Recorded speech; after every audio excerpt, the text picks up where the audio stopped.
All right, guys, we're gonna get started. Welcome everyone to the Future of Computing Showcase. This is actually a topic that I dabble in a little bit in my hobbyist life. As you can see on the screen, there's a Raspberry Pi 5, which I actually have a few of them at home. So I love this stuff, hardware, software. It's all good. So I'm really excited to see some of the presentations tonight on not just a professional level, but also the hobbyist in me. So today's agenda is going to be opening remarks, which is, I guess, what I'm doing. And then there's going to be two sessions of presentations. For the people who are logging on for the first time or aren't super familiar, what is this? Basically, we are a ecosystem or community that tries to bridge the gap between cutting edge technology startups or companies. Even some of the companies we have on here are 25, 30 years old. They can be as new as a few months old, but it's really a range, to corporate tech scouts, investors, and government folks, in with the goal of getting these things from ideation to actual market. And we have folks from all of the stages in between that, so we're really excited to see some of that today. Around that idea, we have two different mechanisms that I'll talk about today. One is the showcases. You're on one right now. Basically, we have a monthly event. Each event has its own theme. So this event is Future of Computing. The next event will be Aerospace and Defense in the new year. And basically, the goal is to have people interact on this Zoom call. The next thing we do is guided introduction. So if you're an investor on this call for the first time, or second time, third time, fourth time, and you want to speak to some of the companies you see on this call, or you just need to speak to companies in let's say you're looking for companies that are developing magnetic, technologies for energy use cases, which very specific, but I've been asked for that before. And what we'll do is we will try to find those companies for you and try to connect you to the right companies and try to do some matchmaking. So if you want to talk more about that, always happy to talk to folks about that offline. Our upcoming showcases is aerospace and defense in the new year, and then IoT, cyber, and AI. So I think the February showcase is going to have some probably some folks that are interested in this one and interested in that one as well. So stay tuned for that. Got a little bit of time though. Got about like 3 months. And now I'll turn over the floor to our sponsor, David Furtig from Eagle Point Funding, is going to share a few words, hopefully.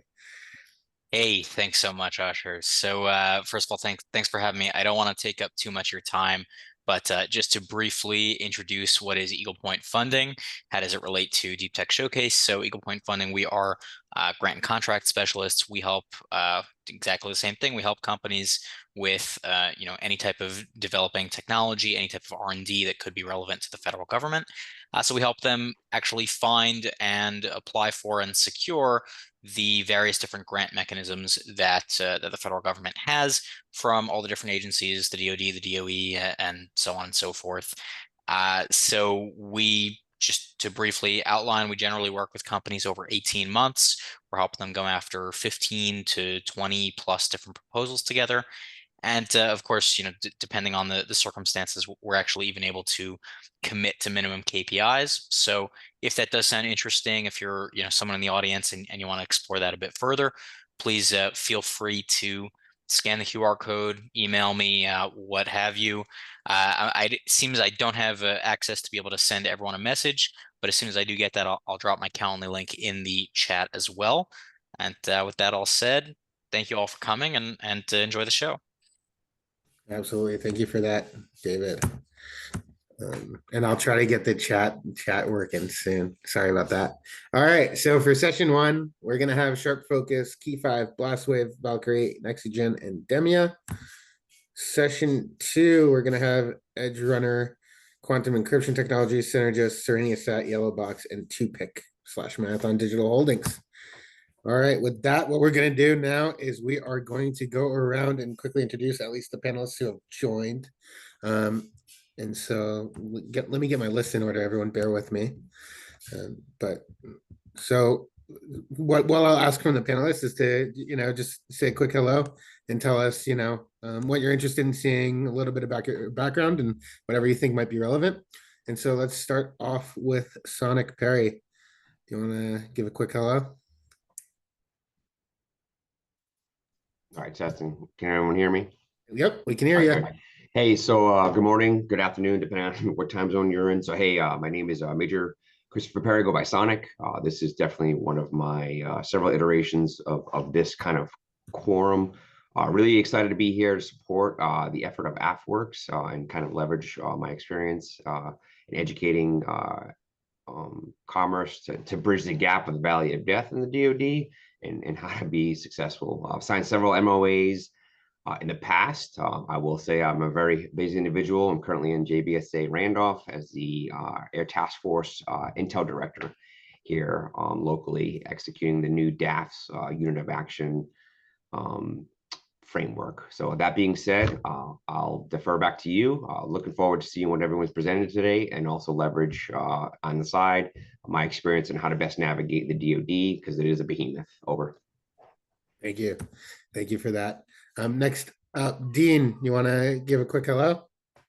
Yeah, hi, founder and partner at Myriad Venture Partners. It's an early stage fund focused on for pre-seed to Series A companies. I specifically focus on infrastructure, DevOps, security, and open source investments at this stage.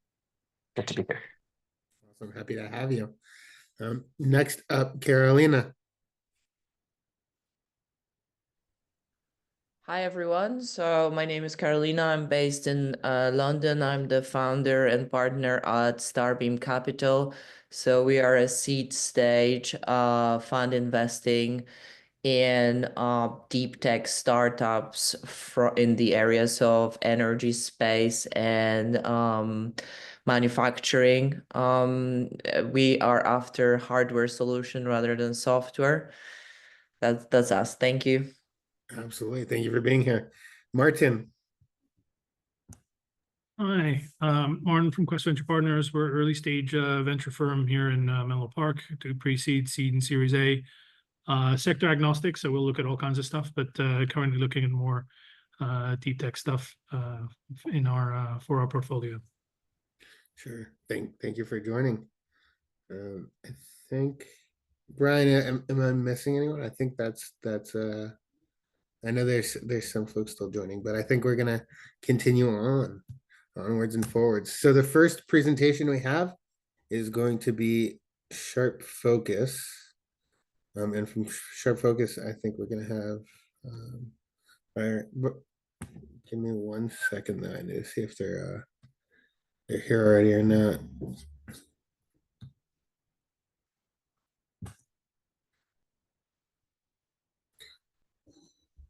Oh, so in the meantime, Cassandra just joined. Cassandra, do you want to quickly say hello and introduce yourself?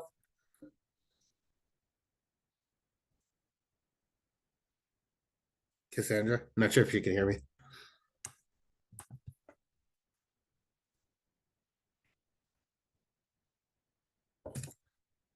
Okay. So we're running a little bit early. So in the meantime, let's have a little bit of a panel discussion because we had this slotted out for another 10 minutes or so. But if yeah, exactly. I know it's unusual for us. But so what I'll do is I'll go around the panel, and whoever wants to answer, I'll just throw out a question. What do you think is the most interesting hardware or software advancement that we're seeing today that you think people should keep an eye out for? And feel free to just chime in. All right, I'll go first. I find that the small factor, everything's getting smaller and more efficient. And as I said before, the small form factor of the different things that we could have, like just a Pi 5. It's insane what you could fit in a small single board nowadays. So it's really cool what we're seeing, especially on the software side. So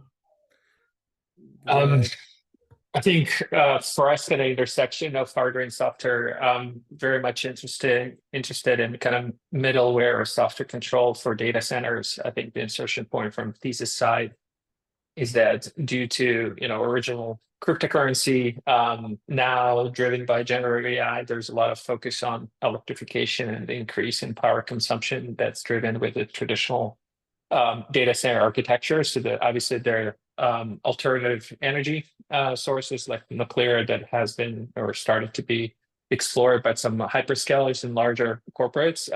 For the fund of our size, we're actually interested more both from more optimized compute side, data compression that can allow to kind of compress that thermal envelope and process information in a more efficient way, as well as more modular and more dispersed data centers that can be perhaps more positioned closer to urban environments and kind of recapture that heat, but ultimately kind of collapsing that thermal envelope in reliance on water, which is mostly used today for cooling data centers.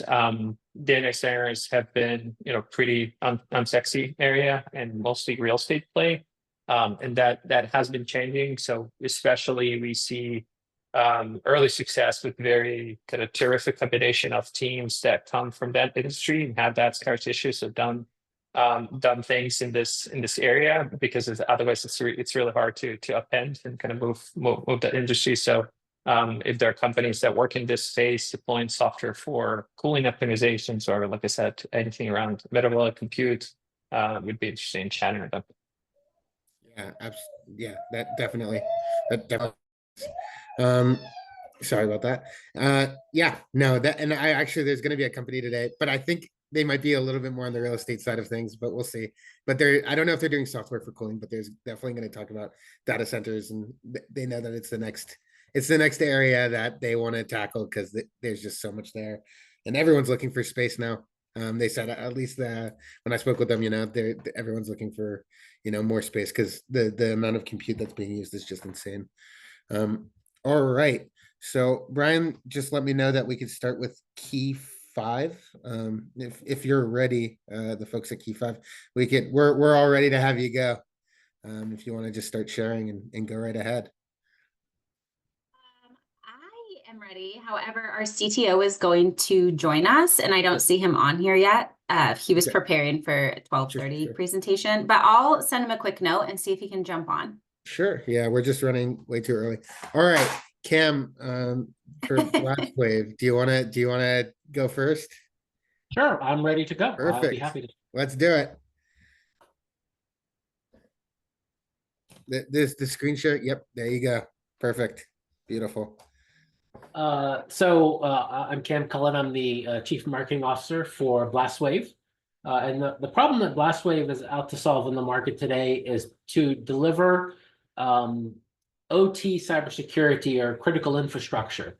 So when you think about the cybersecurity space, we're not the one protecting that IT network that all your data is stored on. We're the one protecting the factory floor or the water plant, which is increasingly the target of hackers that are nation state sponsored, or maybe in the manufacturing space, they're cyber criminals who are looking to go after big juicy targets. They're willing to pay big ransoms because of the money that they're losing by having a factory down, for example. And what we do is we enable basically those back-end networks to both connect together, but also to protect them. So it's the security that we layer on top of that, which is substantially different from both the goals and requirements for IT. In the IT world, you're worried about protecting data. In the OT world, what's more important is both the safety and the operation of these networks. So that is what we focus on. So we securely connect these OT devices, systems, and people. And I think this is important because IT often thinks about users and PCs, etc. But in the OT world, you have unmanned systems, and you have safety, and you have monitoring, and you have sensors, and they're not 10 employees. We're talking potentially on a factory floor. The last that I saw was there's basically a half of a device per square foot of factory space in the current environment of Industry 4.0. So we're talking potentially millions of devices in some of these factories. And our goal is to help these OT networks migrate from a defense in depth strategy to a zero trust environment. And we do this for our existing customers today. We actually had a very interesting case that happened in one of our manufacturing customers, where they were doing a trial with our solution in one part of their factory. They got hit with a ransomware attack, and part of the factory was the only systems that were protected from that attack, because you can't steal the credentials from our system. So there was no way for the hackers to get into that system. And because of that success, they're kind of rolling us out because we provide that zero trust protection that an IT-based system doesn't do for a non-human based infrastructure. We've also focused our solution around being easy to install and manage. In the operational technology space, think like, for example, a local water facility. You don't have dedicated CISOs, or you don't have dedicated Cisco certified cybersecurity engineers. You have people who both run the plant and are responsible for cybersecurity. So our big goal is to make this very easy to install and manage and use on a daily basis. So we make our system essentially ideally packaged and human-centric in terms of being able to be used fast by these users. And then the last part, which I touched upon before, is really it's not just a few hundred users or systems. We're talking tens of thousands of humans and systems. So this has to scale towards an Industry 4.0. We have a large customer that has over almost 20,000 systems and 2,500 users across a very distributed oil and gas network that are using us. So we're touching some of the key challenges that we see with existing IT-oriented security solutions that are trying to move themselves to an OT space. And specifically what we see, some of the biggest dangers in the space are around phishing and credential theft. There's been a 1,265% increase in phishing attempts since the introduction of ChatGPT. And last stat I've seen is somewhere around 90% of successful hacks begin with a credentials theft from a phishing attempt. And we're increasingly seeing them going after things like MFA bombing. So they're not just going after passwords now, they're actually trying to go after some of the SMS or email-based MFA solutions that are out there in the market. And we were specifically seeing a drastic rise in the attacks on OT networks. I think 5 to 8 years ago, if I remember the stats correctly, only about 10% of attacks were on OT networks. Now about 50% of the attacks on the market are against OT network companies, things like manufacturing, oil and gas, water and power. And about 95% of OT leaders say that they're now ready to deploy network protection, which is where Blastwave actually focuses on. Just some little vertical markets, but I did want to call attention to this in terms of the priority. This is from a SANS ICS survey that goes out yearly. This one was done about a month or so ago, and we'll see that security and defensible architecture is rated by almost 80% of the people as their number one investment priority, and their network protection, I think 95% of the users say it's in the top 3. So this is an area that they spent a lot of money in the past few years on monitoring solutions from people like Nozomi, Dragos, and Darktrace. Now they actually have to do something about protecting those infrastructures, and that's where Blastwave comes into play to try and actually cut down on both the defensible architecture, but also deliver secure remote access as part of that solution. And we do this in ways that are substantially different than the current solutions. The first is that we do this better for OT than the IT solutions that they're trying to be used. People like Fortinet, Palo Alto are good solutions for IT vendors, but they're not good for an operational technology network because they're too complicated, and they don't actually protect the OT environment the way they need to be protected. Things like, for example, AI-powered reconnaissance. Firewalls let traffic in and out of an environment where in an OT environment, you don't want any traffic to get out from these devices. So we deliver better defensibility for those networks. We actually have much faster performance and latency than many of the solutions in the market because we were defined as a very software only. So we are hardware independent and can go, I think Asher mentioned the size of some of these computers. This can be on a $200 computer or even a Raspberry Pi for some very small embedded environments. And it's also cheaper. We actually have deals where if you buy a comparable firewall solution, it's 5 times more expensive than what BlastWave will function. So it's a very sustainable differentiation that scales up to millions of users, whereas the hardware-based and firewall systems can't scale to that level of deployment. And as I mentioned, we make this very simple, and I won't walk through this, but we can actually take a customer from 0 to zero trust in 30 days. And we actually work with them on a map. So when we do an installation, we can walk them through the initial phases of basically getting our system up, adding users, adding all the devices on their network, creating the policies, go live, continue to migrate users because you don't have to do a hard cutover.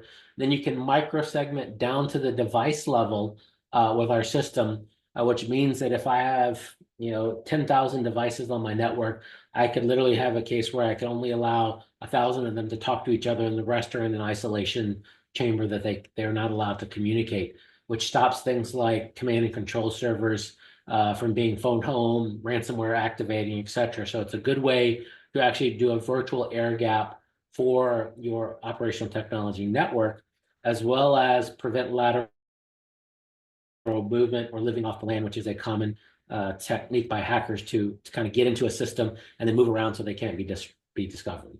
And at the end of those 30 days, essentially the customer has full zero trust protection across their entire operational technology environment. So that's what BlastWave does. Again, it's around protecting that critical infrastructure and focusing on the protection side, which is something that has not received anywhere near the level of investment that we see from the monitoring side, which has several billion-dollar companies that actually are stalled because they deploy these monitoring solutions and then they don't do anything about protecting the vulnerabilities that they have. So that's my presentation. If you have any questions, my email is cam@blastwave.com. Happy to take questions and reach out to me if you are interested or want more information. Sure. Opening up the floor to questions, and just so how everyone knows we do it is under the React, not the React. Yeah, under the React button, there's a little raise hand button, so we could do it that way. Or if you want to jump in and ask something, go right ahead. But we'll open up the floor. I might go first while people are thinking. Kim, I know that I wanted to hear a little bit more about Traction, if you're allowed to talk about it. I don't know. Sure, absolutely. Discuss. So we have more than doubled our customer base, and we quadrupled our revenue this year. We now have deployments in I think 12 countries around the world. We have a lot of activity in water, manufacturing. We have some defense and oil and gas customers as well. So those are kind of our main ideal customer profiles. And we have had success with I would call them the small and mid-tier today. And we've had long sales cycles started with some of the larger customers in the space that typically, again, these are customers that take sometimes 12 months to a year to win. But you have to go through a evaluation and proving process as part of that. But we already have expansion orders from 3 very large customers that tried us last year and are now expanding upon their network. Nice. Deployments this year. That's nice. All right, Cassandra, go right ahead. Hey, can you hear me all right? Yes, we can hear you.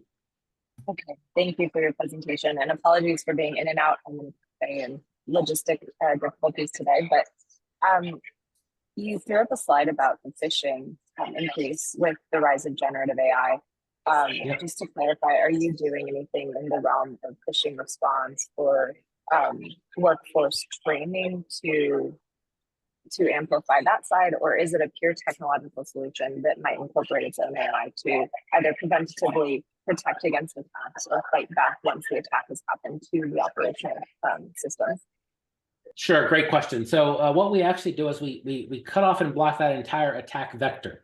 So we actually did a study for one of our customers around what they could do. So our solution is passwordless. So we use device and biometrics authentication rather than a password when the user authenticates themselves to basically for remote access. So if you subtract the cost of employee training, MFA systems, actually the fake phishing that most companies do to try and test their employees to see if they're actually falling for the phishing. So if you eliminate all that, that already more than pays for our solution. So what we've done is we've basically just chopped that whole attack vector off from the start. So it becomes a non-issue for the customers.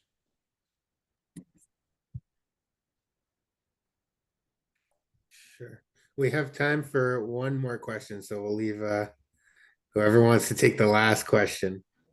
I don't necessarily have a question. This is Sonic Image Perry, but definitely just an observation. I will say, hey, this is a great product and great presentation.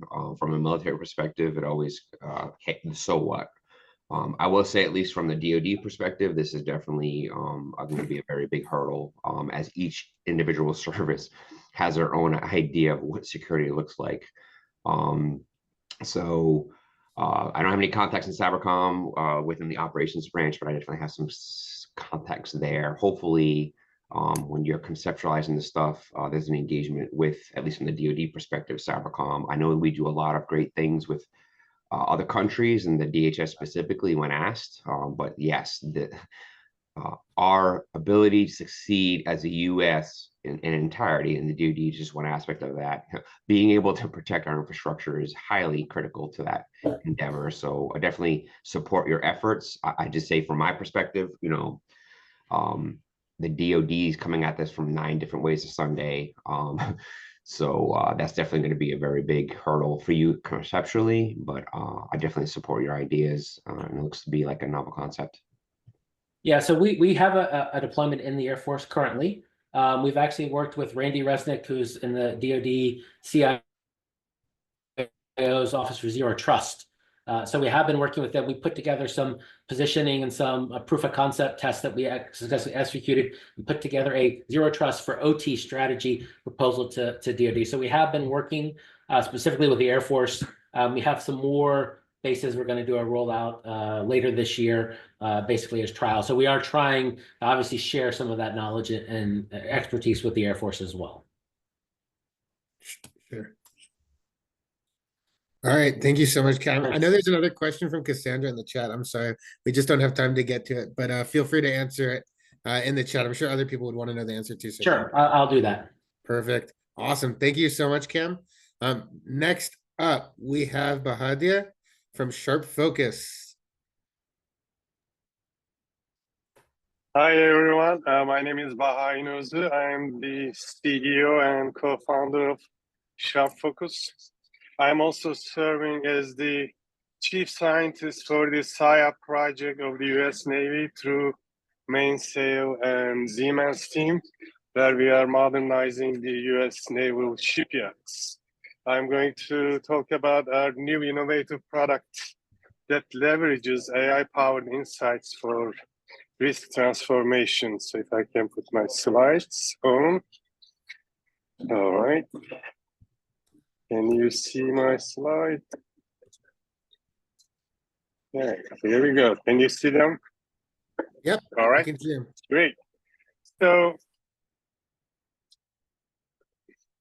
Sharp Focus has been founded in 2017, and we provide strategic and operational support to optimize performance across industries.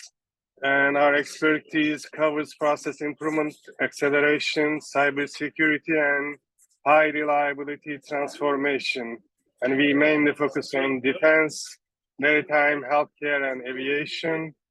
And the challenge, the problem we are working on is the fact that a lot of organizations are collecting incident descriptions, and they're all operating in very complex, high-risk environments, but their incident tracking systems are usually fragmented and incomplete, and this leads to preventable accidents that cost lives, money, and trust. And aviation and nuclear industries have really tackled this problem a long time ago, and they not only have robust incident tracking, but also they embrace high reliability principles to make sure they avoid accidents. In the meantime, other industries are trying to catch up. Just recently, 2 years ago, Safe Maritime Transportation System was set up, to collect near-miss data from shipping companies. The results of the aviation was they achieved completely safe, zero fatality decade, whereas in healthcare, the last preventable fatal patient fall was only a few hours ago. And if you look at military aviation, they are experiencing a lot of non-combat mishaps, and quite a few aircraft were lost and a lot of lives have also been lost. So in our solution, we are making sure you are capturing your near-miss data, or some people call it close calls. And we then process that data to identify your weak links in the system, creating a watchdog, a 24/7 risk watchdog for you. The data entry piece is very important because when we looked at existing near-miss descriptions, they were insufficient. And in our system, once we get the text descriptions of the near-miss events, we combine them with the other metadata. Then we have human in the loop that looks at the results of our AI and ML algorithms. That gives risk scores, trends, prioritizations, recommendations, almost real time as the risks keep changing, both for executives as well as the frontline workers. We did receive a grant about 6 months ago, and we are really implementing what we have detailed in our book that came out 6 years ago. We are now testing our prototype, which is embracing large language models, testing it with maritime data, aviation data, as well as healthcare data, focusing on patient calls. As far as the action is concerned, we are getting ready for the first seed money rounds, and we are looking for government partners to further adjust our technology for different applications, and also looking for industry partners for testing and further fine-tuning our system. Right now, we are in the first year. Next year, we are going to go into full-scale deployments, and then we'll go into market penetration. Our team also includes Curtis Doucet, who's been deploying HRO for the VA health systems. Sinalai Kargi is in charge of our software development team. We have about 20 developers remotely working. Inanch is one of our AI experts. We have 2 deep experts from maritime safety, Kim and Peter, and Deborah is our healthcare expert. And I'll be happy to answer any questions you may have. And here is my email. All right, sorry. I hope you were able to hear my question. Perfect. Thank you so much, Bahadur. All right, opening up the floor for questions.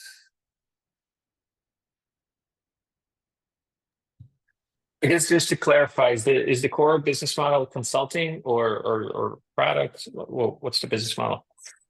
It is a product, but we still need experts' review of the AI results. So we have the human in the loop piece to make sure the first, at least, testing period is providing reliable results. So it is a product, yes. Thank you. And what's typical insertion point from customers? How customers find you, or how you find them? Well, we are right now approaching some select customers, but we are also presented at conferences and inviting some testing partners at this stage. And once the product is ready for a wider deployment, we will advertise it through various channels like LinkedIn, our website, and conferences as well. So from the product perspective, it's pretty GA right now still? It is in the early beta testing stage, but it's most advanced in the maritime space. Healthcare is the next one. We just started an engagement with a large hospital on patient calls. Aviation is staggered. It's going to start about 3 months from now, but we started the early programming for aviation data, which is actually much, much richer than maritime. But we had the access to real maritime data earlier. That's why we started with maritime. But training the programs with aviation is much, much helpful. Much helpful. Thank you. Awesome. We have time for one more question if anyone wants to go in. Otherwise, I have a question. I'll give people some time before I jump in.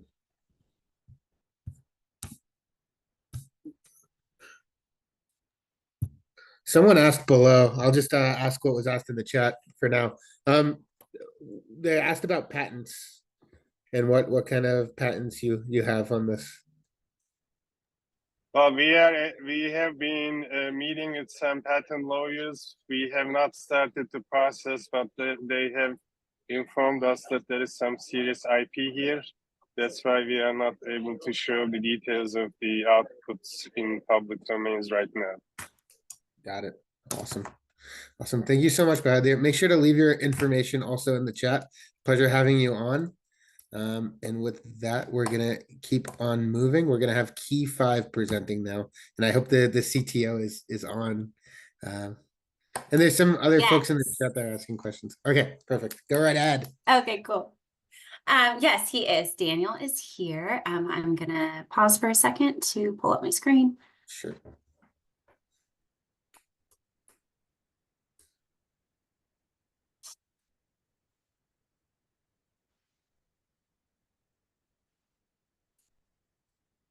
All right, so thanks everybody for sharing your time with us today. My name is Rachel White and I'm joined by Daniel Barnett.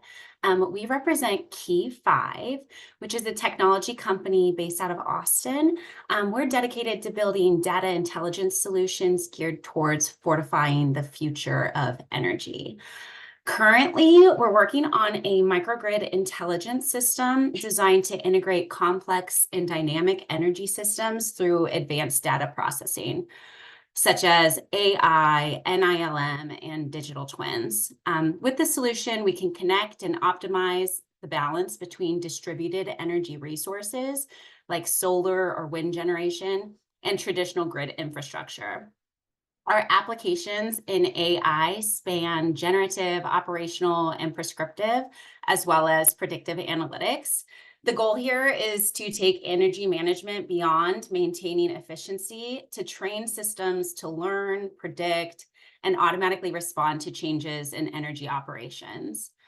With AI, the microgrid system can track performance data patterns as well as create synthetic energy data from event simulations.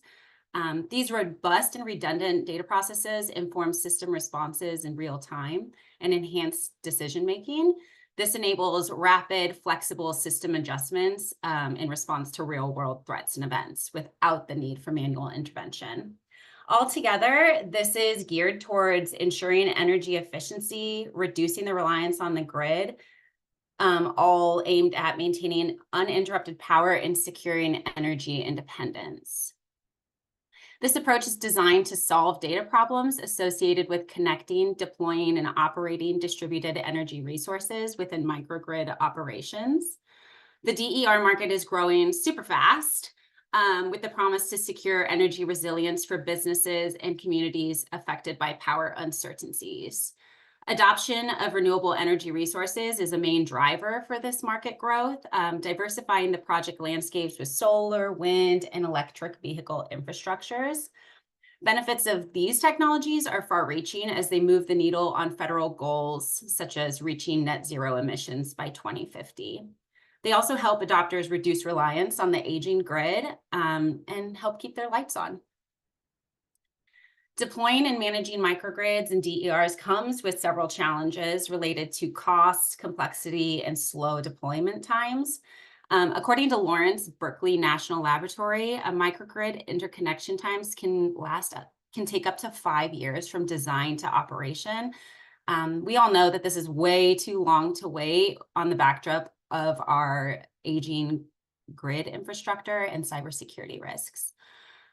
So to streamline and fortify deployments of DERs, we really need to harness advanced data processing, automation, and AI in ways that enhance visibility and create cohesive communication and operation among diverse energy resources. In this regard, Key 5 technology poses a strategic advantage. It's Our microgrid intelligence solution will be built on our robust data platform known as Key5 Strata. This has the capacity to break through complexities of deploying and operating renewable microgrid solutions, bringing systems online more quickly and more efficiently. Unlike legacy systems, which are fragmented and reactive, Key5's digital twin platform is vendor agnostic, presenting a virtual model of real-time energy operations and allowing for cohesive communication and data interaction across entire systems. These fully mirrored scenarios continuously improve accuracy and enhance decision-making. Key5 already has early success in the private sector with an energy management solution geared towards balancing power and resources with an E2 company's virtual utility system called the Ready. In partnership with that company, we already have established more than 400 deployments throughout the country. We're currently exploring R&D funding efforts within the government sector to advance our commercial solution further with the latest developments in AI. We believe our efforts in this area can help us forge connections with institutional leaders, DER developers, and cybersecurity experts in ways that will help us better meet the changing demands of the energy landscape. We've outlined several strategies and goals to help realize our vision of helping businesses and communities achieve energy independence. Because each microgrid brings its own individual configuration and complexities, our short-term focus is on ensuring flexibility and enhancing intelligence of our digital twin platform. As I mentioned at the beginning of the presentation, Daniel Barnett, our CTO, is joining me today. He is here to field any questions related to our technology more specifically. And so with that, I'd like to open it up to your questions. Perfect. Thank you. Gordon, go right ahead. Curious, with these AI solutions, do you guys already have a model built, or do you still need to build the model? We have that several provides models insights? currently. Okay. Audio good. Yeah. Speaking to what Rachel was presenting, our main model is a site demand model that predicts the energy usage in both periodic terms and site equipment awareness, being able to determine what inductive loads and what power needs are on site. And so it's able to do energy arbitrage based on a prediction of the AI model to optimize the power usage and the power factor and demand presented to the utility to optimize cost. So our demand model is the one we're leading forward. We're also currently training a resiliency model to predict equipment failure and site, issues, incidents, that kind of thing. But you need a lot of tag data to make that work. So that's coming. Okay. Are you already partnered with a power company to train the models? Or I guess, question is, how are you getting the data to train the models? So we're demand side focused. As Rachel said, interconnect agreements are a big project. So we partner with microgrid operators on the demand side, behind the meter, so to speak. And we run AI models on their equipment to monitor their site, as well as train our models for power integration with the grid, with the ultimate goal being to drive, in the consumer space, to drive costs down so that they have a compelling ROI to prefer our product and then utilize the equipment they're in for clean, reliable power on site. That's the essential pitch into the commercial market. Okay. Just one follow-up. How long does it take to build that model to gain insight? Well, that's a little bit of secret sauce, but we found with our existing data set, because we have a long history of compliance products and integrations with energy products, we actually had a starting data set to train our initial model on. And so that's under continual revision. I'd say we're on about the third version of the core model. So that gives you an idea of what we're chasing there. Okay, got it. Thank you. Awesome. Carolina, you want to go? Yeah, hi there. So I noted that the MVP was deployed on over 400 sites. So do you have any, any data or benchmarking data showing the benefit of, using your software versus not using or using your competitor's software? And how do you differentiate yourself in that market? Well, our company founding is based around compliance activities and government reporting and integration for a huge fleet of sites. And the initial product is responsible for managing that. That's a compelling and successful commercial product out of the box right now. I think it would come up in any reasonable search for compliant and microgrid automation technology. Our advanced product, which is currently fielded, is the active component I mentioned earlier, and that provides an out-of-the-box return on investment in that you present a much cleaner picture to the utility. So it saves you money as of day one. There's a very quick time to recoup your investment, your capital investment in the system, because it actually saves you via peak demand and program participation with the utility for your power needs. That's the essential nature of the product savings. Got it. Thanks. Perfect. I think we have time for one more question. I think I did see one in the chat, and I'll give a chance to the panelists to ask before I get it. If I could respond briefly to a couple of the chat questions. Sure, go for it. Key5 is the product is essentially a microgrid control architecture for running on site, which is developed using secure coding practice, certificate-based mutual authentication, defense in layers, and so forth, so that we control cyber attacks that way, and a cloud product which is developed using modern clouds and the best practices therein. The target persona that we're selling to, we actually are targeting industrial customers right now.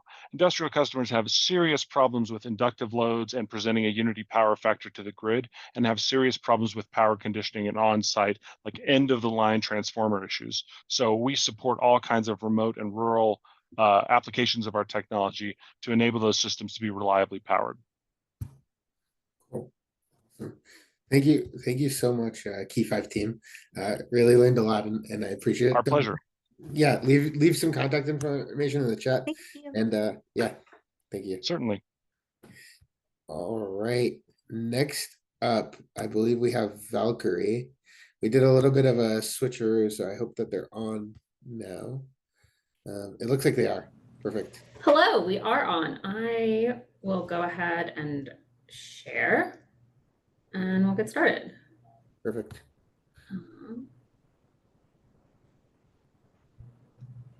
Okay.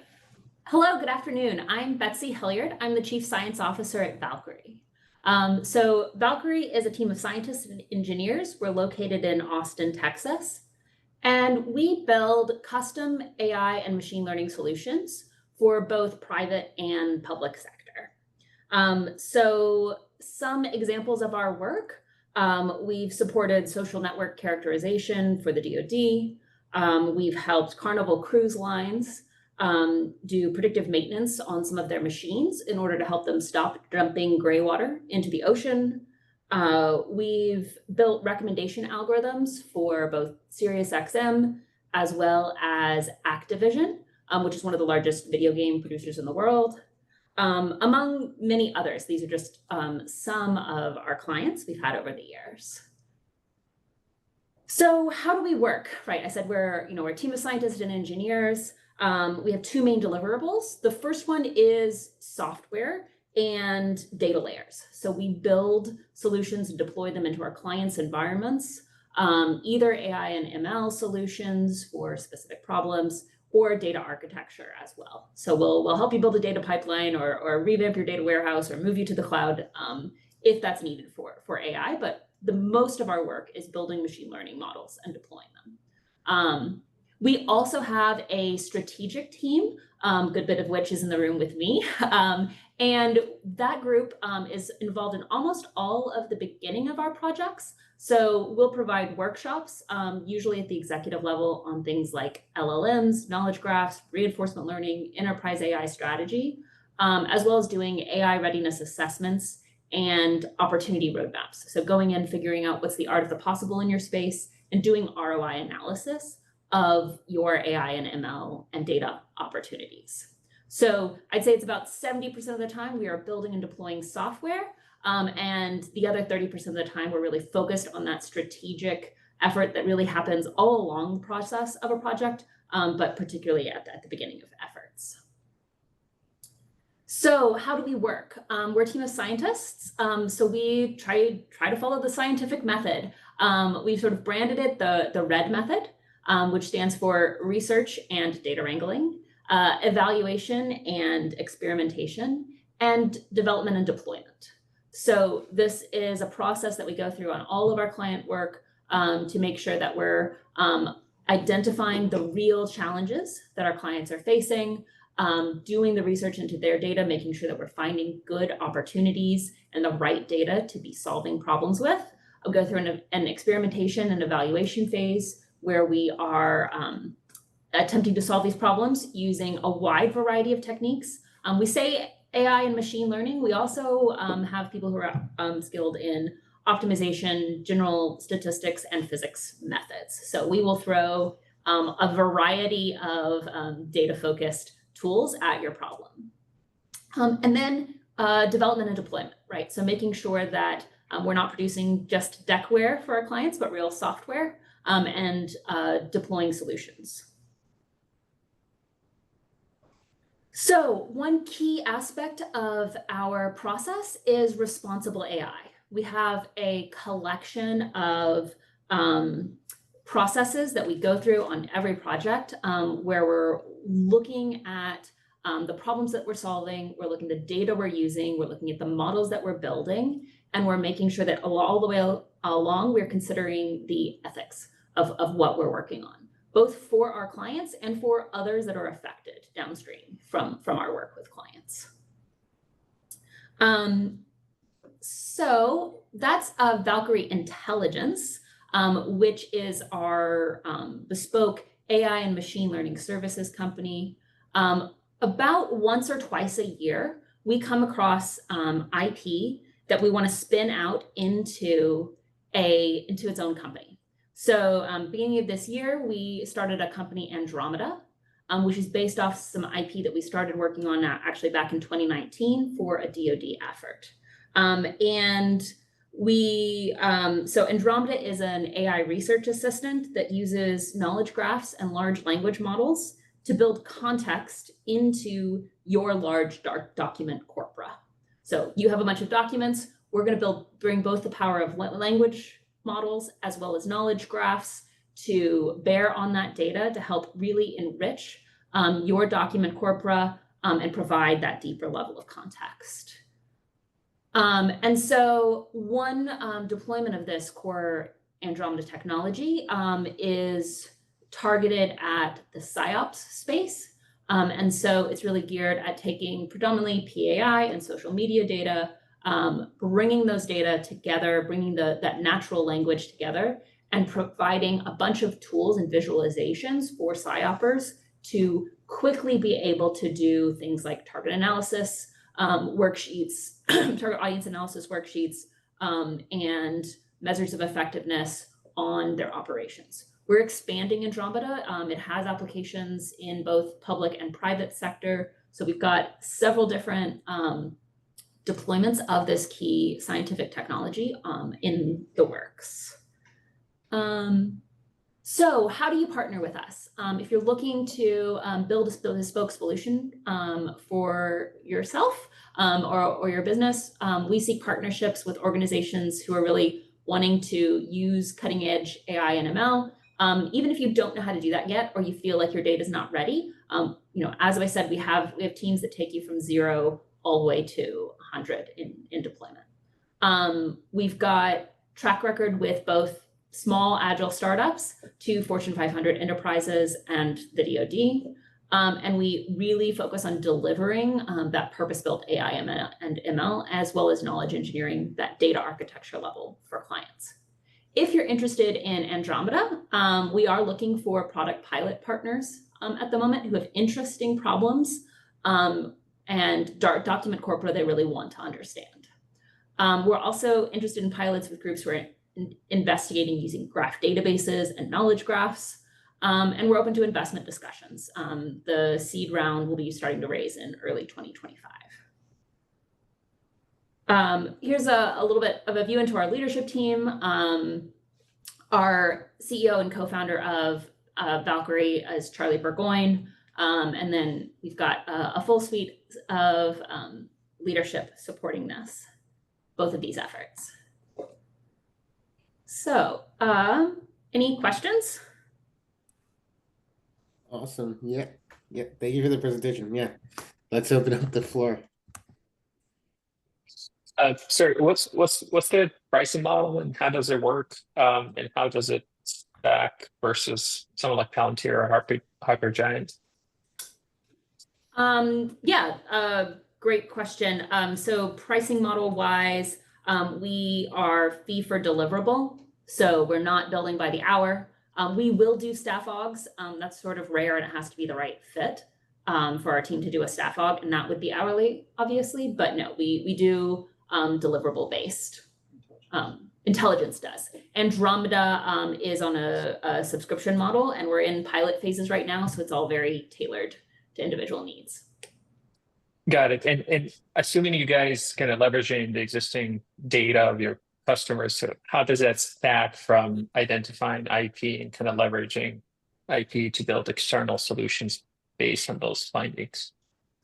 Yeah, so usually the way we work IP with our clients is that they get to keep all of the models that are built for them on their data, right? We're not extracting those models, but the tools and techniques that we maybe that we maybe develop, or more importantly, really the pattern recognition that we have of, we've seen this pattern of problems 4 times now with 4 different clients. We're going to go build a solution that works for all of them, right? So it's usually not really extracting directly models. We're usually kind of rebuilding models to be more general in that IP extraction process. Got it. Thank you. Sonic, I'm just interested in who are you partnering with the Andromeda for your PAI? I think I've seen Valkyrie before. Yeah, so right now built into the product is GDELT data, as well as Wikidata are our PAI sources. So GDELT is a news source as well as a knowledge graph. Wikidata is a knowledge graph as well. We have worked with other clients in the past for their PAI. So you're not actively working with anybody within the DoD now, I guess is the question. We are not deployed currently with any group in the DoD now. No, we are in active discussions for that. And I don't know that all of that would be PAI for the current effort we're looking at. The tool can work over PAI or your own internal document corpora. There's a question in the chat, understanding where your confidence measurements come from. On what, which tool, sorry, Andromeda? Or, sorry, Matt. Yes, okay. So that visualization, where does confidence metrics come from? So let me see if I can reconstruct. Well, usually what we're looking at is agreement across sources, right? And how much support do we see for certain claims? And so Andromeda is non-generative, right? We're using large language models, but we're not doing the generative steps. So you can't chat with it like ChatGPT. It can't hallucinate, AKA lie to you, right? It is surfacing back your sources of data to answer your questions or to solve your problems. Many deep AI products are intractable, SME taking forever to solve. Are your products scalable with tractability? I'm not sure how to answer this one. I'm sorry. Could Kenneth give me a little more? Then after that, we'll wrap it up if he's able to respond.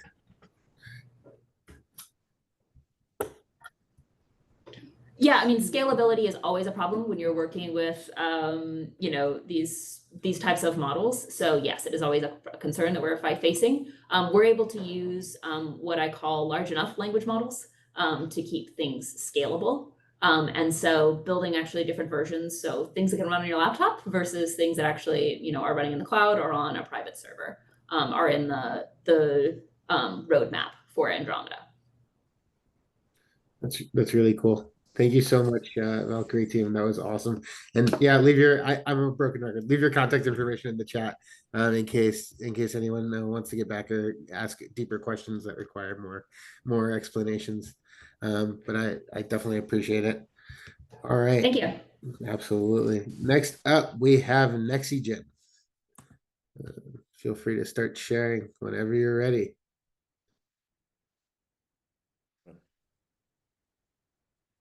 Hey everybody, how you doing?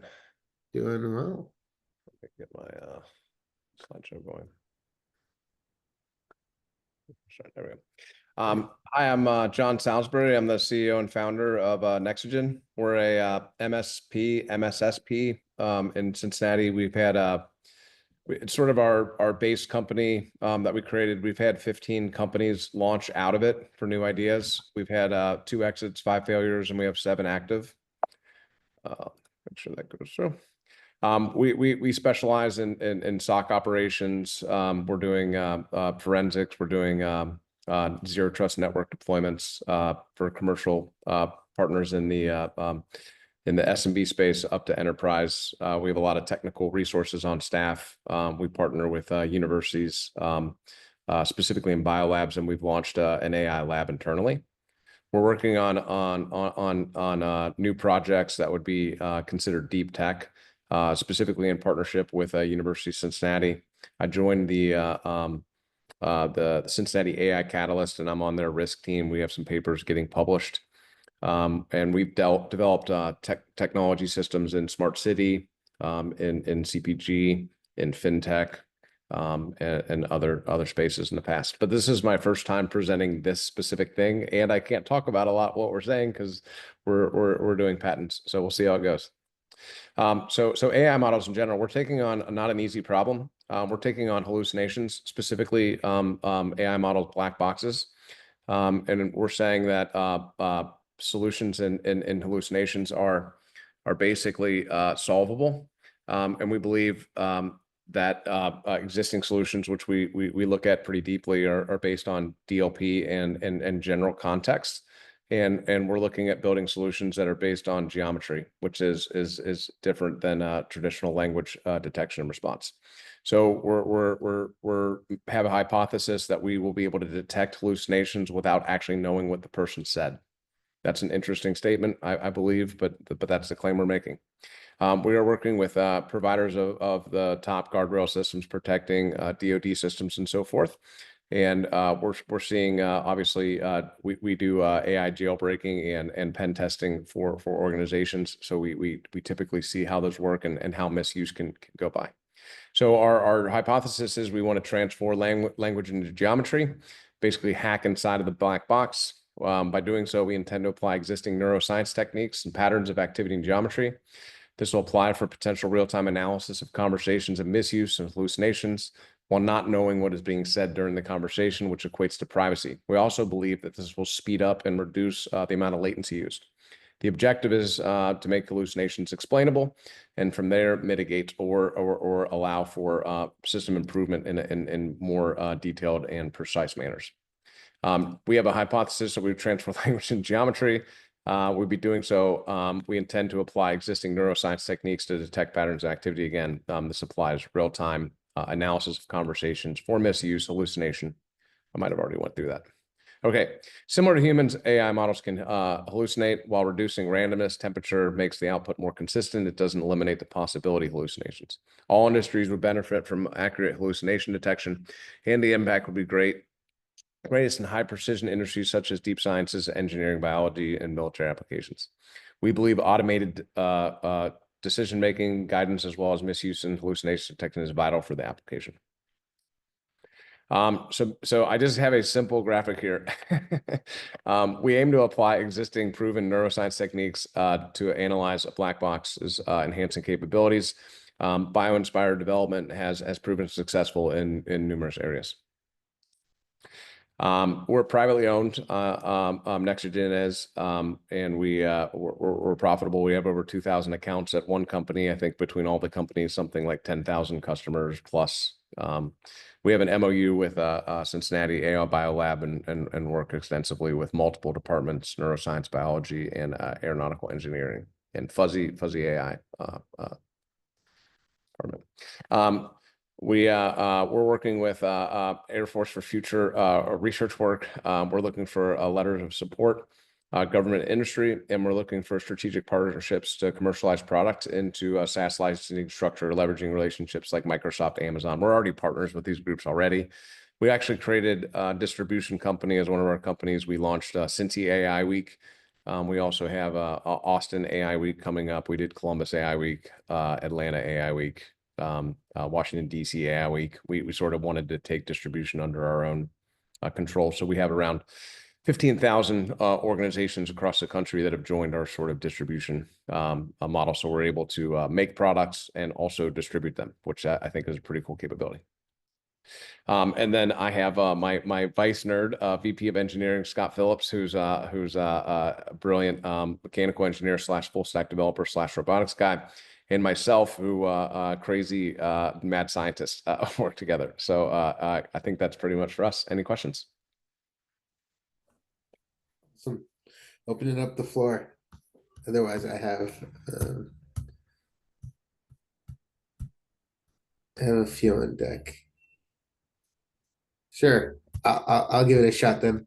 You want to talk a little bit more? I know you mentioned a bunch of traction, but you want to talk a little bit more about traction as it relates to this product, because I know there's a few different lines of business. We have traction as far as grants and research are concerned. We actually no commercial traction right now on this specific product, nor is it ready for it. It's not something that's solved today. It's a hypothetical, and we have traction towards the hypothesis of becoming a reality. But as far as products coming to market in the AI space, yeah, we have a tremendous amount. We're doing lots of transactions with organizations big and small across the country. That's awesome. And then there's a question in the chat about recursion. How does Nexogen handle recursion? It's kind of yeah, I mean, it's a very challenging problem. We look at it very closely, analyze it, try to do use standard techniques, but recursion, not really sure specifically what part of our I'm being pretty vague here, so it's kind of tough to ask questions on. So I'm not sure I know exactly what they're saying. Yeah, no, he's talking about knowledge graphs producing hallucinations due to recursive relationships. It takes electricity to start a generator set. Does Nexogen handle recursion? Was the question in its full form. Yeah, yes, it's Scott. I'll leave that for you to answer that specific question if you want to, if you have him on as a participant. If not, I'm gonna stay somewhat quiet on our response. I don't think I see him. I'm here. Oh, there he is. Thanks, Scott. That's an avenue we're still exploring at this point. Sure. And then it looks like so I don't really have a clear answer for you at this point. Sure. Okay. Perfect. Well, I guess that we have some time for more questions, but I'm not sure if it necessarily makes sense. So if it's okay with you guys, I mean, yeah. Thanks for having us. It's our first time doing it. Yeah, we're trying to get our feet under us in this product. So it was nice to partake, and thanks for letting us participate. Absolutely. Thank you for the presentation, John. All right. Next up, and the last company for this session, and then there's session number 2, is Demia. Demia, you want to give it a go? Yeah, we can do that. So I'll start with an intro and some background on myself. First, thanks for having me. I'm Matt Yarger. I'm the founder and CEO of Demia. My work life started as a U.S. Army combat veteran, where I was stationed at the NSA, got to deploy to Iraq, working in Sadr City on some fun things over there. Helped to build out Cyber Command in a few different capacities. Was in the predecessor of the predecessor of the predecessor of Cyber Command in the early 2000s. And then I did a cyber operations planning, cyber analytics with them, transitioning out of the U.S. Army to DC3, where I did digital forensics on criminal cases, managing sex trafficking, sexual assault, and a number of other things from that perspective. I started internal research while I was at DC3 on blockchain technology, and like many of you, I really didn't see any applicability of blockchain initially for federal opportunities or uses of the technology, because everything was construed around cryptocurrency.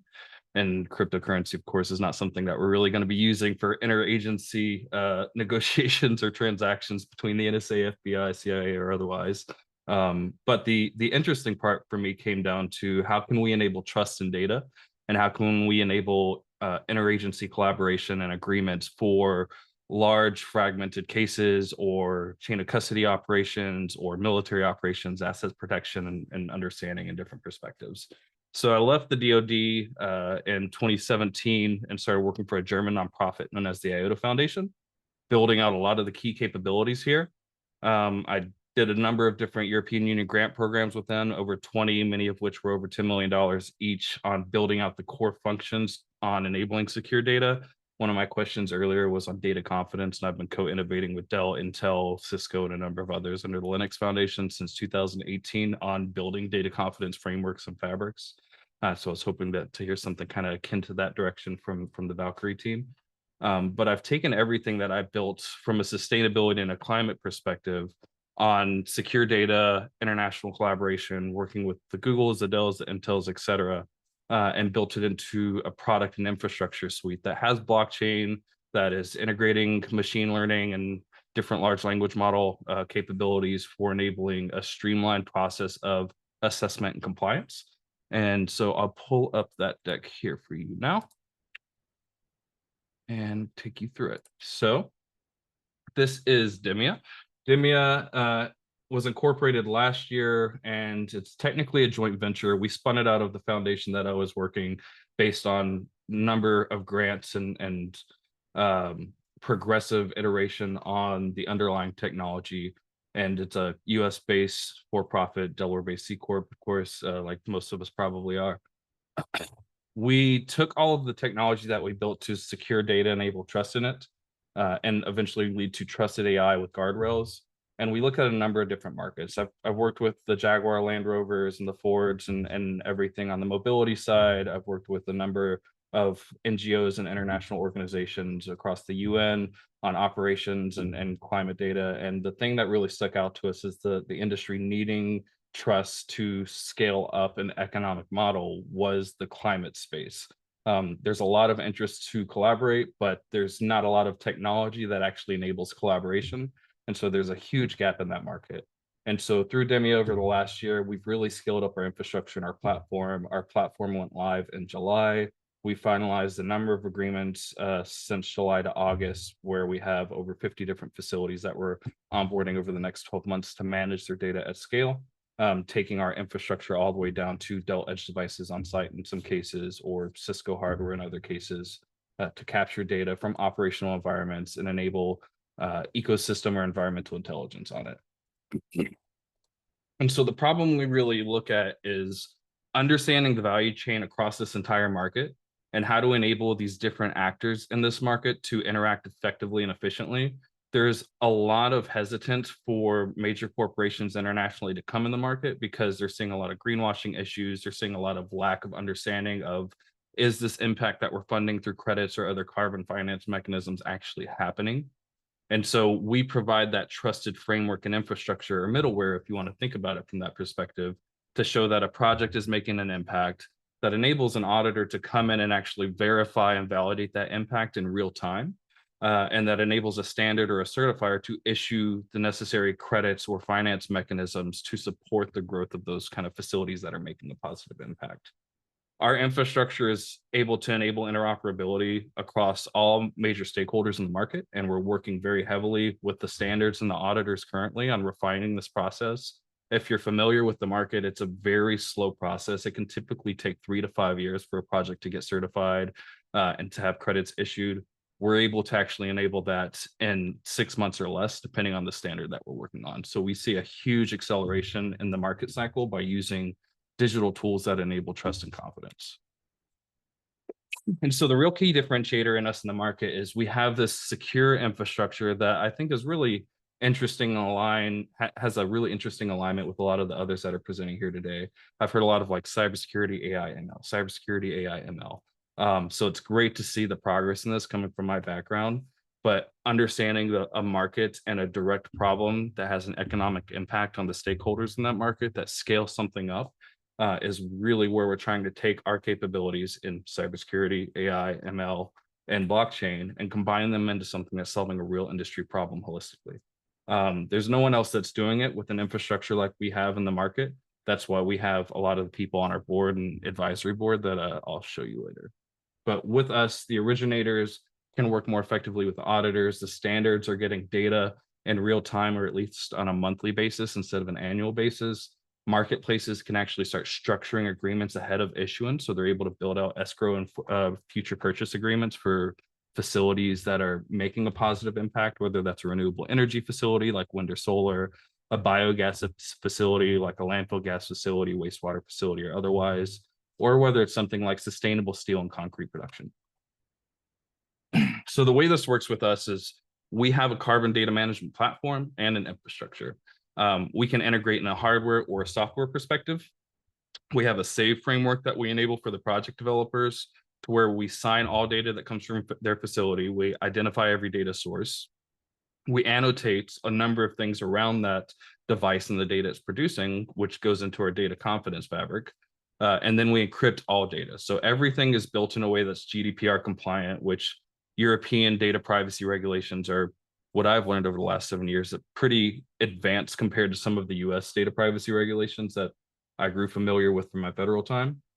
So we build everything with the most strict regulations in place so that we can make sure this applies to the most difficult environments globally. We take all this data, we run it through our analytics engine at the cloud level. And so we enable the auditors and the verifiers and the certifiers to come in and actually interact with project level data through a digital twin and through minute-by-minute data coming from a facility with peer-to-peer access controls and a number of other things that we've built into our infrastructure. And then they can come on and see in real time, this is how much CO2 has been captured, this is how much methane's been captured over the last 5 minutes, the last hour, the last day, instead of getting an annual report. So it's a much quicker acceleration on how they're able to do their jobs, and it gives them a number of tools that they just haven't had over the last 30 years to help take this market from a $2 billion a year market to potentially $1 trillion a year market by 2050. So with the customers we're working with, we've really started to understand the impact we're able to make, and we've broken that down into a few really simple metrics. For every dollar in annual recurring revenue that we're able to generate, we're actually facilitating 1.5 tons of CO2 impact at scale. We already have, as I said earlier, over 50 customers and facilities that we're integrating with over the next 12 months. That's going to give us over 10 million tons of impact just in the next 12 to 18 months. And with the growth rate that we're looking at, we should be at 1 billion tons of impact a year, well under the 10-year mark. The projects and the customers that we work with get real-time data. They get monthly monitoring reports that align with the current processes. They get monthly verification and validation reports. So we have systems built in that enable the market to use what it's currently used to, while also adopting these tools that help accelerate the process. And what we're starting to see is a huge decrease in operational costs because the project developers don't have to do as much with the auditors. A lot of it's automated for them. The auditors aren't coming in and talking to 300 different participants around the project to collect the data. It's already collected for them through our system, and they're able to audit things much, much faster. And so they can actually increase the number of customers they're auditing, decrease their costs, but still increase their margins pretty substantially. So the auditors love it because it's a win for them. It's tools they don't have to do their job. And the projects love it because they get to focus on making an impact and managing their operations and not working with the auditors as heavily. 30-second warning. Oh, thank you. Thank you. No.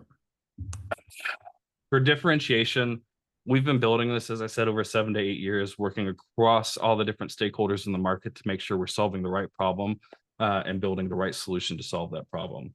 There's a number of others that people think compete with us that are typically marketplace focused. They're really trying to facilitate the trade of credits. We're not focused so much on that.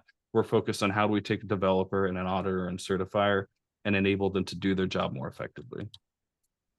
When it comes to our team, as I mentioned, I'm prior U.S. Army, prior Cyber Command, and DoD Cyber Crime Center. My co-founder I've been working with for 8 years. Our VP of Biz Dev is sales experience from a number of the leading institutions from an enterprise perspective. The father of clean tech, Nick Parker, is the chairman for our board, and Katie Sullivan, who's the managing director of the International Emissions Trading Association, chairs our advisory board. We got a great team internationally, with a number of us having military experience and a really strong board of advisors that are leaders in their spaces internationally in various federal perspectives. When it comes to how can trusted data scale companies and ensure compliance, we're the best thing in the market and the only thing building the infrastructure and that has the trust that we have. So thank you. Thank you, Matt. All right, opening up the floor for questions. I'm happy to give it a start unless someone has. Let's see. All right, I'll go first. You want to talk a little bit more about traction? Yeah. So what kind of traction mechanisms would you like? There's a lot of ways to look at it. On the customer side, we went from launching the platform and the product in the last few months to already having double what we were projecting to get next year confirmed before the year even starts. So the demand we're seeing on the customer side is tremendous. And we're actively trying to say no to as many things as we can. The DoD side is specifically interesting to me because of my background. We're not active in the DoD space yet, but we've been submitting a number of different SBIR grants for AFWorks and otherwise through Eagle Point and some of our other partners, because there's a lot of applicability on secure data for DoD context. So we want to spin this into a way that can work on a DoD level as well. Sure. No, that makes sense. We have I could keep going, but I want to give other people a shot. Yeah, happy to share my deck as well. No issues with that. So I'll put you saw my email, but I'll put it in the chat. Sure. And if anybody wants to reach out, I'm happy to share information with you. One pagers. We've got a ton of product and material that we can share. Sure, that's awesome. Awesome. Well, Maybe a slightly cheeky question. So because it's blockchain based, right? And you're sort of focusing on the environmental aspect of carbon trading, how much is your blockchain going to consume energy whilst doing that? And is it scalable globally or is it focused on the US market at the moment? Yeah, it's completely scalable globally. We actually based it on the IOTA technology that we had been building while I was at the foundation I was at previously. And so the energy footprint of a single transaction with an IOTA based ledger is, I think last time I looked at it, you can do 2 trillion transactions on IOTA for the energy cost of one transaction on Bitcoin. So from a scalability and energy efficiency point of view, there's nothing else that even comes close. Awesome, thanks.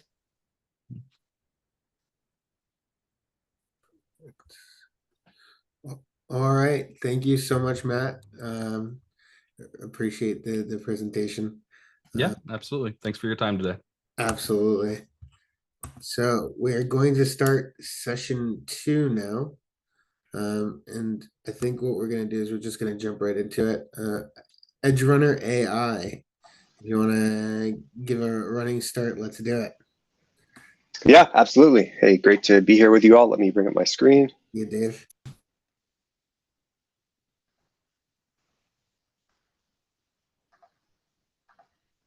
All right, can you see the deck? Okay, so EdgeRunner AI builds air-gapped, domain-specific generative AI models. By air-gapped, we mean we have a solution that is capable of running on device without accessing the internet. And domain-specific, we take AI models and we attach adapters to them to meet specific roles or mission needs. So let me talk more about what that means.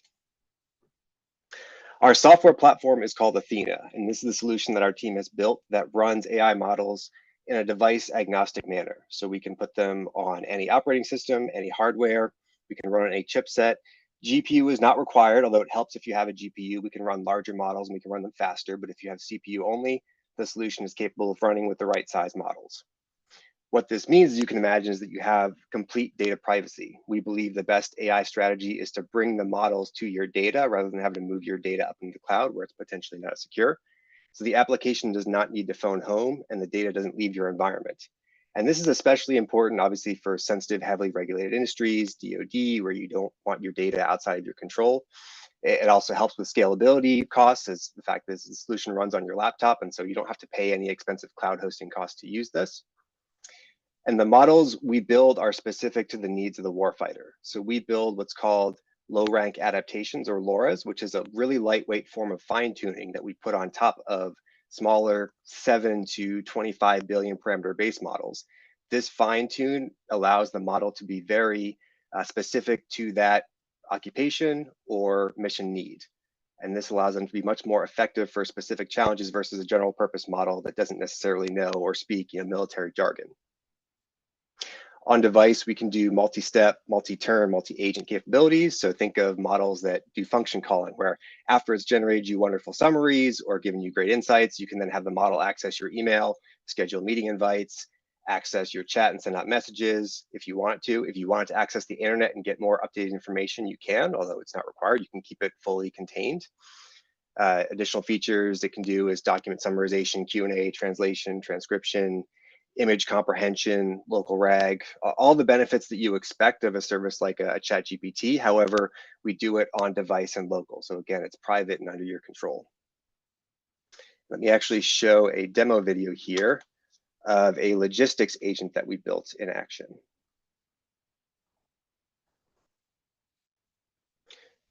So this is, again, running on device. We're going to start off with actually turning off the Wi-Fi. So you can see that all of the inference, all of the data that's referencing is contained locally. And then we're going to pose a question to the model around a fuel package that we need to support a 72-hour combat operation with some Abrams tanks, Bradley infantry fighting vehicles, other light vehicles, and some support equipment. And so it's going to start off calculating the amount of fuel that's needed, as well as calculating the amount needed per vehicle and explaining the process for calculating the fuel use. And it's actually going to build us here a distribution timeline for how the operator should actually be loading up the fuel as part of this operation day by day. And then highlighting which safety and appropriate compliance regulations are important to follow here. And the really nice thing about this part, Cargo Manifest Standard Form 245 equivalent. So this is an actual form that a logistician needs to fill out. And the model is generating an output with all of the fields that that form has to make it super easy for the operator to then take all of that, including this table of cargo or vehicle type, the weight, the home unit for it. All of this is generated by the model so that the operator can very easily take it and then fill out all their required documentation. And you can see here, these are all of the different sources, thousands of pages of appropriate doctrine that the model is referencing when generating its answers. And this allows the human operator to then go back and double check any of the model's answers. And we talked about, I know hallucinations came up earlier in this presentation. This is part of how we mitigate it, not only with a fine-tuned specialized model, but by also forcing the model to provide its citations so that the human is always in control and can check the sources. And this is extremely powerful for many different roles, as you can imagine, but especially any role that has to deal with heavy amounts of documentation. You can now just talk to your documentation in natural language and gain insights, but again, gain those citations so that the user can always go back and double check the AI's work.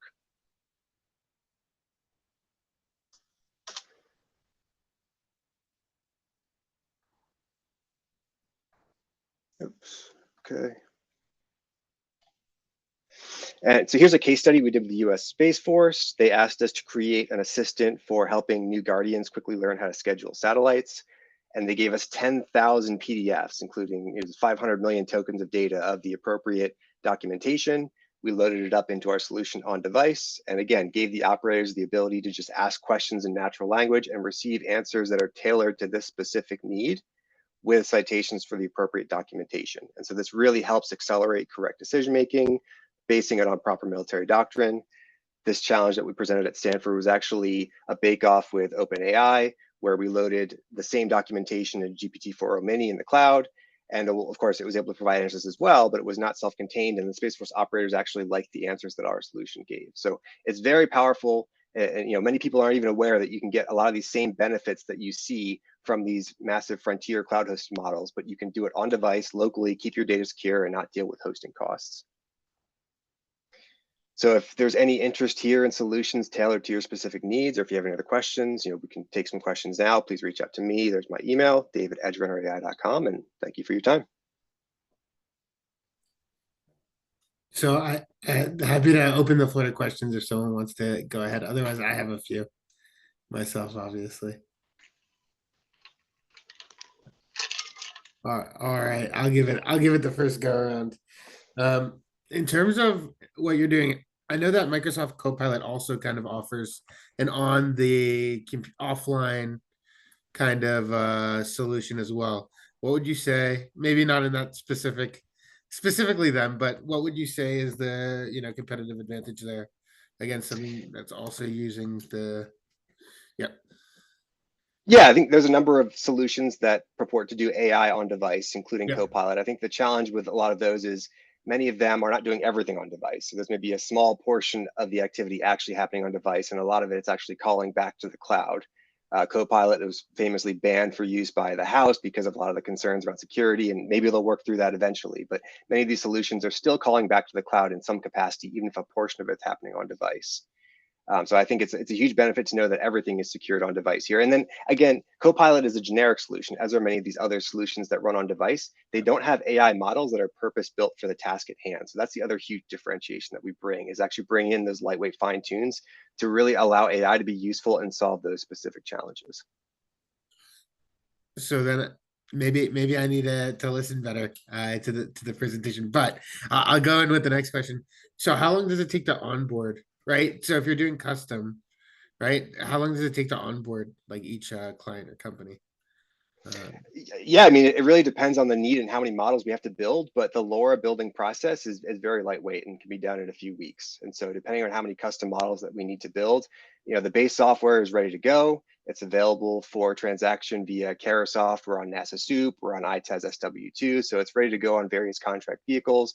And then we can, as I mentioned, build these custom LoRa's for those specific needs. And as we build more and more LoRa's, we just increase the functionality of the model, the system as a whole, that can be then translated to other customers when possible. That's really cool. That's really cool. Those are my questions. Let's see if we have time for one or two more, obviously. In the meantime, do you want to talk a little bit more about traction? Because we spoke. Yeah, absolutely. So the company was founded earlier this year, and so the software platform, as I mentioned, is ready to go, but we're still working actively with a couple early prototypes, but we'll be talking more about those next year. So if there's any questions around some of the both commercial and government customers that we have, I can definitely talk about those offline. I can't share all the details today, but as I mentioned, there's a few great case studies that we already have in motion that we can talk about. Absolutely. Thank you so much, Dave. I mean, let's see if there's any questions in the chat as well. We do have some time. If you want to talk about anything else, we have a minute or two. Up to you. Yeah, no, I mean, I hope all this makes sense. We're very excited about really giving people the power to own their AI and really make it usable with these specific model fine tunes. And so we think the future of AI is going to be many small models working on device. Think of it like swarm intelligence, and that's what we're actively building towards. Thank you. Thank you so much, Dave. I appreciate it. And yeah, that makes a lot of sense.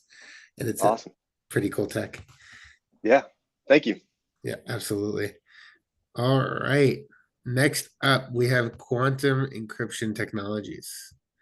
And I believe that Tom is going to be presenting. I will. Hey, I'm here. Let me just pull up this. Sure.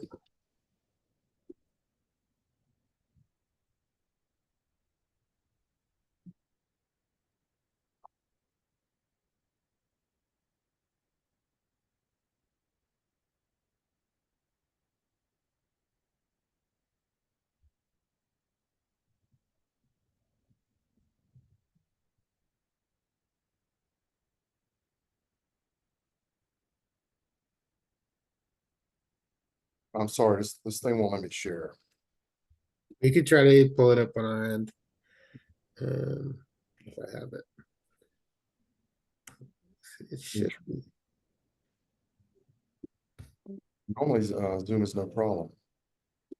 Yeah. It's just not bringing my desktop up.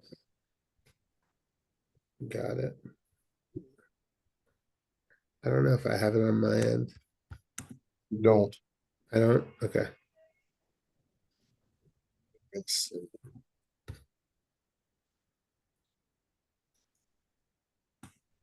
Let me send it to you real quick. Sure. Not a problem.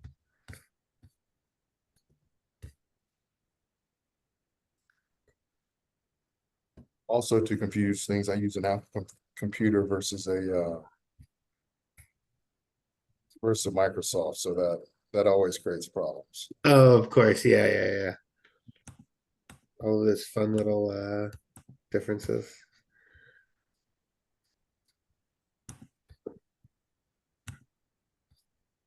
Yeah.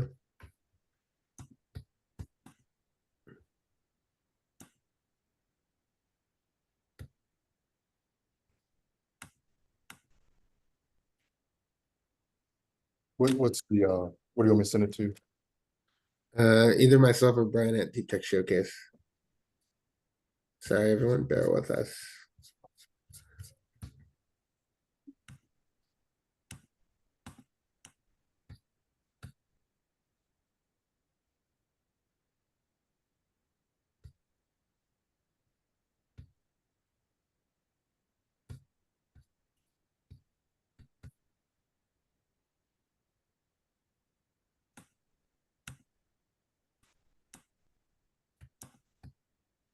So how about this? While we're waiting for it to go through, maybe if it's okay with you, we'll do the next one, then come Yeah, back. sure. All right. 100%. Yeah, Perfect. sorry. All good. So in the meantime, Alicia, are you ready to go?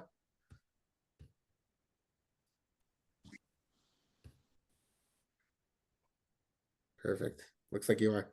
I can't Yeah. hear you yet. Oh, there you Okay, go. good. Can you hear me now? Afternoon, everybody. Thanks for having us. We are Synergist Technology. We're a governance, risk, and compliance platform for AI systems. I am the CEO, Alicia Morris. Our team is comprised of some successful entrepreneurs, former military cybersec professionals, PhDs, and experienced developers. We've raised a $5 million round, not to boast, but that took us about 2 weeks.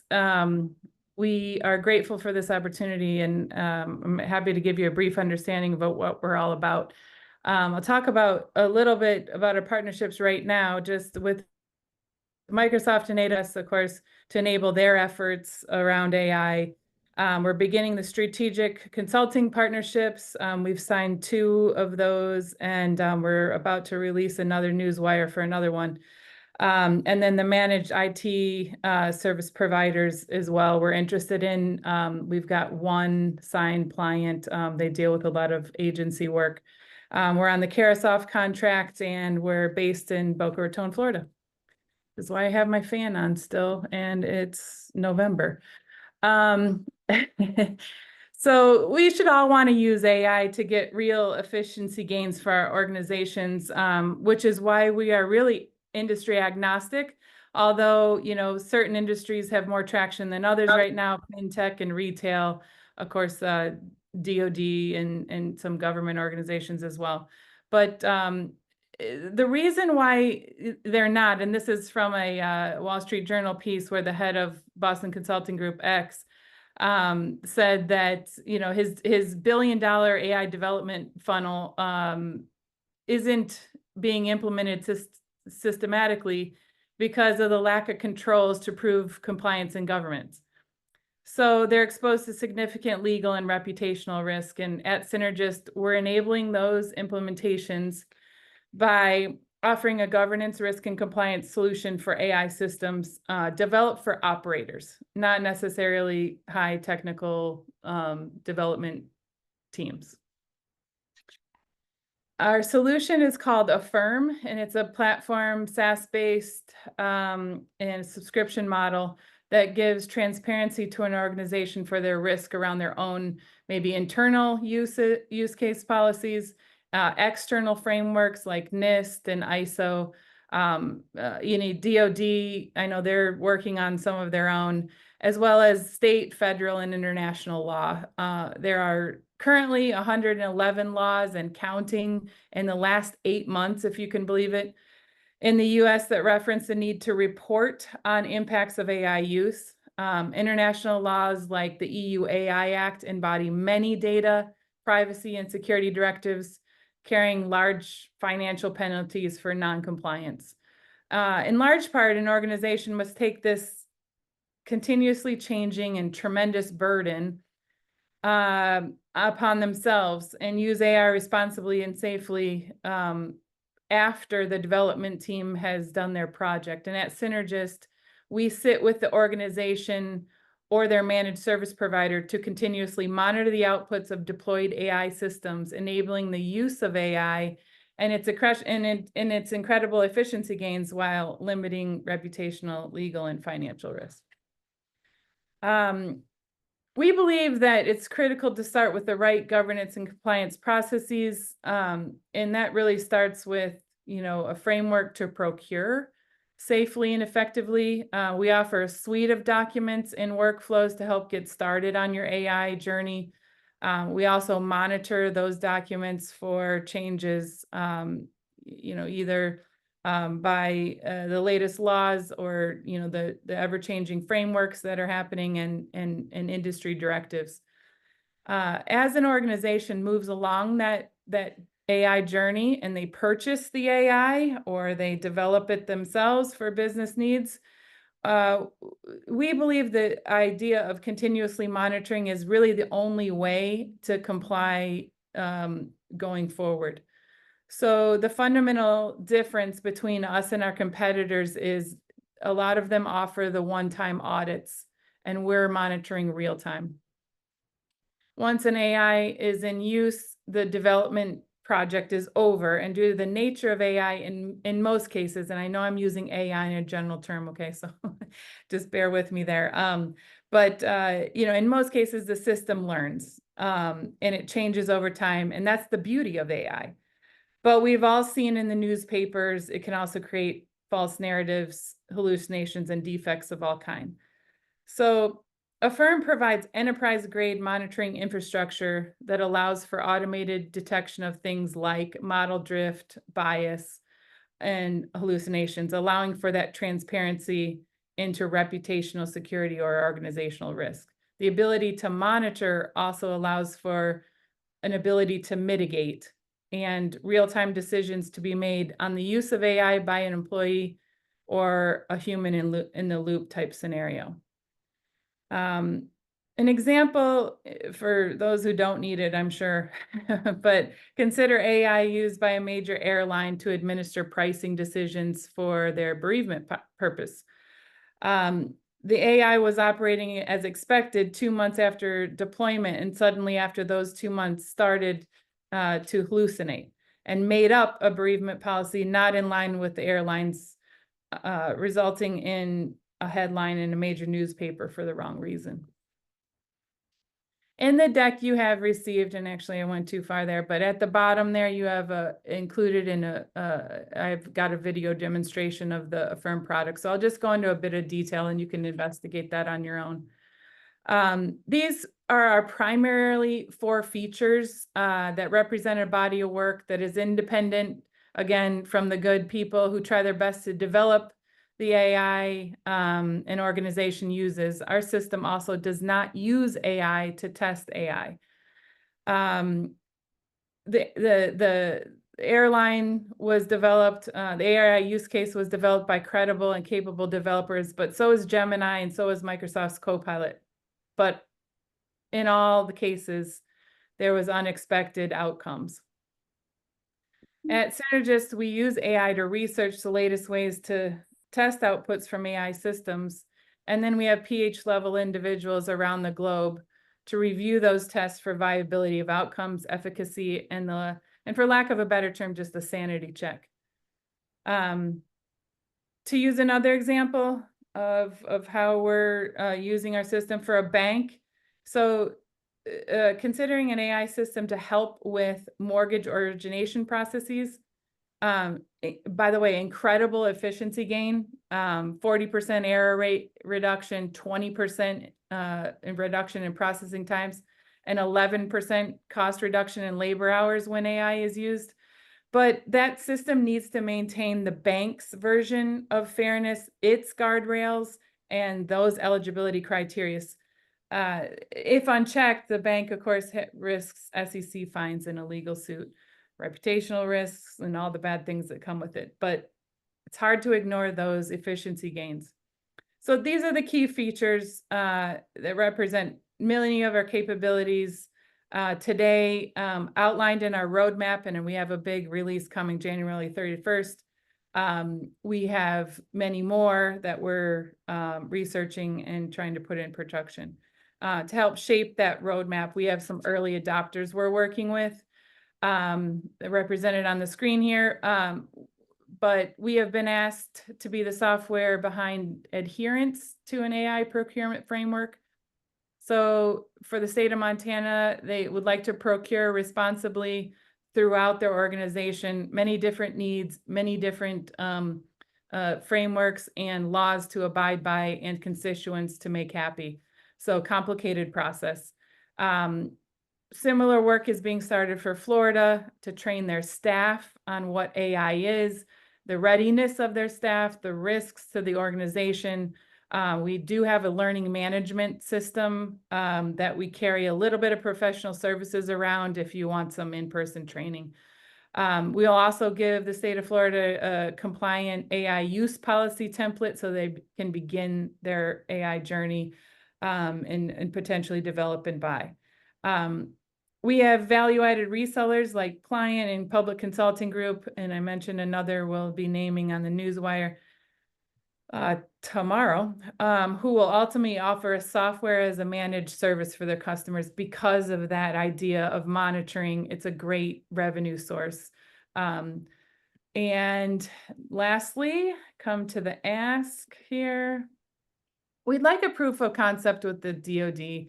You know, we know that they are working on a bunch of different, but you know, how do they, you know, even by department or military warfighting experience, if you will, how do they organize the RAGs and keep them performance based and quality, you know, acumen around that? And so we would like to be the source of truth, if you will, for that type of inventory management and ongoing monitoring. We also know that a Northrop and a Lockheed, for instance, because we've hired their PhDs, do the network services. So, you know, it's the same type of a managed service that they do for the Army and the Navy. So we're thinking that is an ability to expand into these AI systems and the management of those. Of course, we're interested in the portfolio companies that the good VC folks on the call here have. And typically those conversations are had with data and cybersecurity folks that, you know the space well. And we either are brought into after the data is quote unquote right, and they want to start their AI journey, or after or in conjunction with some cybersecurity services. Happy to answer any questions. Awesome. Thank you, Alicia. So just for the folks that are joining now or recently joined, the raise hand button is under the react button, which is a heart on the Zoom bar. Otherwise, feel free to just chime in and ask a question. Otherwise, I'll run through my, I got a lot of questions. Yeah. Asher, can I jump in with a question? Go for it. Alicia, very good presentation, by the way. It was wonderful. I'm just trying to get a handle on the coverage, like the blast radius of coverage for the product. It seems like it's a GRC plus an active monitoring tool, right? I mean, is that the kind of positioning? Because our premise is that, you know, GRC for AI is much different than we've ever done before. You can't ask me for a one-time audit, but I'm gonna say that's probably not what you need in most use cases that you're using AI for. And, you know, if you're at a desktop application for AI and, you know, you're just trying to rewrite an email, you don't need us. But if you are, you know, deciding a real business challenge and you're using AI for that, that's why we believe that GRC looks a little different in AI. But I hear what you're saying, and I'm actually, I think we need to decide here soon. One of our, and I'll just say it, but Alex Partners, they do forensics work. Yes. Yes. I've heard of them. So Sure. they're saying, you know, that you know, maybe some of the forensics work that they do, and there's another bespoke company we're talking to, that we fit mostly into their you know, apparatus, if you will. They're already doing answers. Good. Yeah, it's just understanding where it would align, I would say, relative to cybersec MSPs or MSSPs because, you know, they would look upon this as part of a bundle package, right? And so I wouldn't- agree totally. And Yeah. and so, you know, that's why we're saying if you don't have it under you don't have maybe the skill set and under the cybersec world, then, you know, we'll provide some professional services to get you ramped up. It doesn't take long. We've done it with a couple folks and run with our platform. But the other like auditing type, we know we need to carry a bunch of professional services for them because they're not versed in the monitoring side. One final question, kind of related. So are you tracking against any, what I would call at least the first generation of frameworks like, you know, security wise, like MITRE Atlas or NIST AI 600 or one of these, Yes. at least We general have- baselines, right? That are out Yes. there. Great question. We have 12 right now, and the behemoth that we took on is the EU AI Act. Oh, God bless you you. know, all these vowels. But that one, you know, encompasses a bunch more. So yes, NIST, yes, ISO, yes.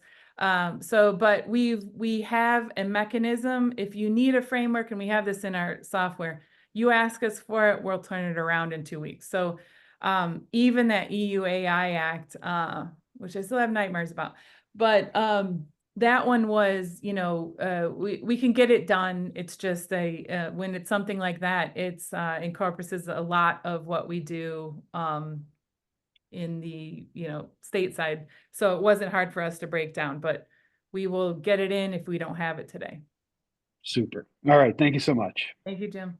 All right, we have time for one more question, Naeem, or maybe 2 more questions, but Naeem, go right ahead. Yeah, what's your ARR and are you raising anything right now? Any thoughts on that? Yep. So we're brand new, 10 months in. So we just raised our 5 million. That was 6 months ago. Sorry. And we are looking for a tweener round. We haven't announced it yet, but that is likely end of January. And then we've already been approached for the full Series A, but more to come on that if we even are going to go there.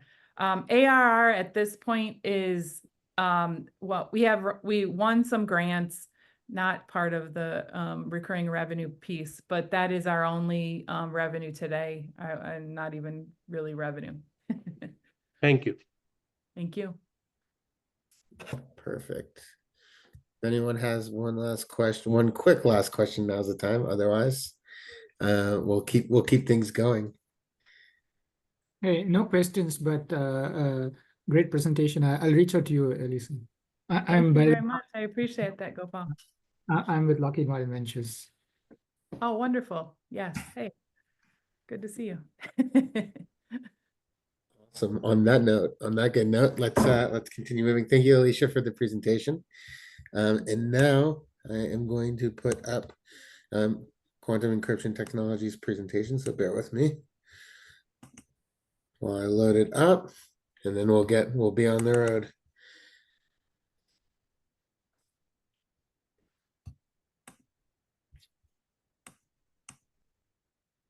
I got it. Okay. Ready whenever you are, Tom. I should be, at least. It should be put up now. All right, perfect. Yep. Okay, thank you. So could you advance the next slide, please? Sure. Yeah. You just do. So my name's Tom McFadgen. Appreciate everyone attending today. So we're Quantum Encryption Technologies. We're not actually what we really do is work in fusion and mathematics and physics, right? So I'll explain the story about how this technology came about, right? We actually developed this technology to use on our own, to protect our own systems, right? So we work in, what we think is very sensitive environments. We want to basically keep the Chinese off our servers. We didn't know how to do it except for, because there's no current solution to keep quantum computers from breaking the algorithms in the future. So we went back to our mathematicians and physicists who are at 5 different locations, and we asked them to try to develop a system. This is what they developed, right? So we use it for our own internal use, but we also have it on 500 devices that we use internationally, specifically Europe, US, and in South America. And we're based out of Raleigh, North Carolina and Switzerland, right? So the team is built off the Fusion company, which is, it's raised a lot of money. It's Tom Darden's passion in life. On this slide are myself, Tom McFadgen. I am retired Army Colonel. I worked in special ops for a long time. I ran a very large organization and budget when I was there. Kind of when I retired, my passion is dual use military commercial technologies. Tom Darden's a longtime entrepreneur in the environmental space primarily. He is the money he's made doing that, he's rounded up these other technologies and venture efforts, which he has about 100 of. So next slide, please. So everybody's pretty familiar with this problem. It's primarily the problem of capture the data as it transmits now, or break into your server and pull the data off your server. Once the solutions are available to break RSA encryption through quantum computers, there will be the Chinese, Russians, whatever threat actors be able to access your files and your data at will. So all RSA is based off whole factor numbers, right? So it's going to be broken in the future. It's not a matter of if, it's when, right? And so the solution that we have prevents that because it uses a truly random number, which I'll show you coming up. Next, could you advance one, please? So this is our solution, right? So the board in the center is a standard computer board. We put our own microchip device on it. So our microchip uses we send in, we have a metal composite that we primarily send a signal into. We create our own random numbers through this process. It's a very scientific phenomenon that we use to do this, but it's completely random. So it'll produce a Shannon level encryption capability. We use it on our devices because we know it can't be broken, and we're also NIST compliant, right? So one of the organizations we've been working with is the DOE. The DOE, of course, asked us to take the NIST test suite, which we did, and we received outstanding results on it. Please advance one slide. This is kind of how our framework for our solution works. So we're hardware and software based technology. We have in this framework, so we have a server. So I think this. Yes, All right, let me mute. Okay, sorry. So for the slide in the center, right? So the top's a server, right? So we have a server that we use to control all the operating system for the encryption amongst all our systems, right? We have a quantum generator for the numbers. It produces the truly random numbers. And then we run it through several gateways as we use it to access the encryption keys for the other systems that we have. We can also use this, it's functionally a QKD method too, because we can redistribute our own keys using our own quantum encrypt keys to do it. So it's very secure for that also. Please advance to the next slide, Asher. Thank you. So this is our results from and I can send you the full results from the NIST test. They basically DOE said this is the first step we need you to do, and we passed it with flying colors. Please advance one more. So when we think about defense needs, so we're commercial and defense, right? So, but we right now we operate on internal network. We want to operate on internal networks like the DoD and like banking systems, defense companies, big organizations like that, because they have this need for security. But when you look at a DoD need, we can, because we're a software, we can produce the entropy on a server specific location. We can communicate it out to individual devices. The only requirement is it has enough space to hold a small software component in it. So things like ATAC, these IoT devices are very easy. We can make it a little more efficient on larger devices like drones and some of the talks. If we put the actual chip to generate on site, it would accelerate the process some, but it's very functional for all these. Next slide, please. And then just kind of close out here. So these are our advantages, right? So enhance the security. So we have Shannon level, or we can take down the amount of Shannon level that encryption is required, which is still significantly more, like 1 million times more advanced and unbreakable than RSA. Our cost is very light because we produce our own microchips in-house, and then we build our own software. So it'll just be an expansion and scale of our software. So any type of test wouldn't be that expensive. And then we're very scalable. So we operate on open internet. We don't care. It's transportation layer agnostic. So we operate over cell internet. That's how the current systems work now. We can operate basically on any systems out there, but we don't require fiber optic cable like some of the other systems that are being built now. So it's going to be much less expensive. And then last slide, Asher, as we get approach time here. So anyway, so what we would like is, so we like partners, we like to pilot test. If you can introduce us to partners through your networks or your companies, we're interested in that.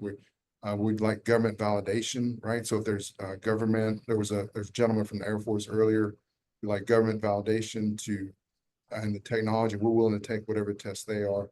And some of these tests are as simple as you saw the dongles on, the Microsoft dongles on the third slide, right? It's just a matter of taking that dongle, plugging it into a computer on both ends. We'll quantum encrypt everything that comes through that computer before it goes to the router. So it'll be quantum encrypted by us, then RSA encrypted modem to router. And then and so that's as simple as a test. So anyway, I'll put my email in the chat if anybody's interested, and we are available for questions. Thank you. And I appreciate the, struggling through the difficulties here on this sharing screen. Good. All good. All right. Whoever wants to ask a question, we could go, or I also have a few. Go ahead. Hey, Thomas, this is Gopal. Can you talk about, your traction so far, like customers and so on? Right. So we have customers for the 500 devices. We don't make a significant amount of revenue on them because it's our own internal system that we're trying to grow.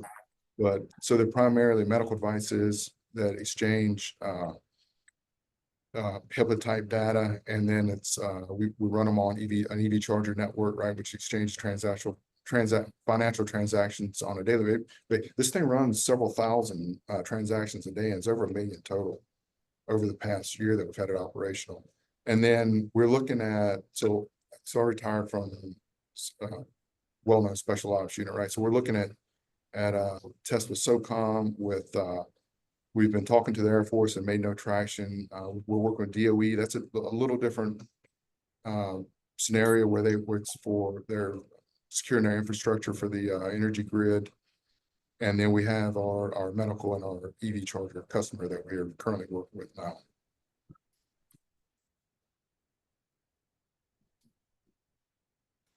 That's really cool. We have time for a few more questions. I have one. Can you, so you said that it can host a couple thousand transactions in a day. So what kind of, it might be too much of the secret sauce, but can you talk more about the hardware on the board, or is that? Sure. So it executes about a couple thousand transactions a day. It's a total over 1 million now. And so it's pretty seamless. It runs these over the internet, standard internet, open, unclassified internet. So, and then the hardware is, so it's an internal microchip that we produce, right? So the microchip is set on that creates this, that introduces this magnetic, so it creates this process. And then that microchip sits on the circuit board for the hardware. That so whatever your hardware is, whether it's a medical device, it's for us it's medical device EV charger now. And then, but for the military or a commercial, it could be any type. It could sit on your server. That's what optimally where it sits, is on your server to create the random numbers generation there. But it could be on a drone. It could be on vehicles. It could be in tanks. It could be wherever the military preferred it to be. Sure. And then I guess I'll ask one follow-up, although if anyone wants to cut in, they definitely could. I've seen some folks use like even lava lamps to generate random numbers as well. What kind of comment do you have in terms of like competitive advantage? Yeah, right. So so a random number is not as random as people would think. So things like patterns, flipping a coin and natural phenomena like hurricanes, those are not really random because the quantum computer will eventually be able to pattern that out. So the most likely way, there's a couple other ways that they do it, right? One is like, so every iPhone has a random number generator, right? But that's still based on whole numbers, right? The other way you could do it is you can have radioactive material, right? So radioactive material is going to decay at an unknown rate, right? So but that has significant problems also. The other way of conducting secure communications through quantum is that the major labs in the United States are going down to is using a photon, right? So you're gonna split the photon. It's gonna be in two locations at the same time, but that's very expensive and it's very challenging. And it only works on a fiber optic cable over a certain length of time. And then if that fiber optic cable has any type of magnetic or radioactive interference with it, it'll break that connection. So it's not really, I mean, it's a lot of challenges. We're ready to do this now, right? And it's not going to be expensive compared to that, and it's going to be very scalable for use globally. Sure. Yeah, no, that makes perfect sense. Thank you. All right.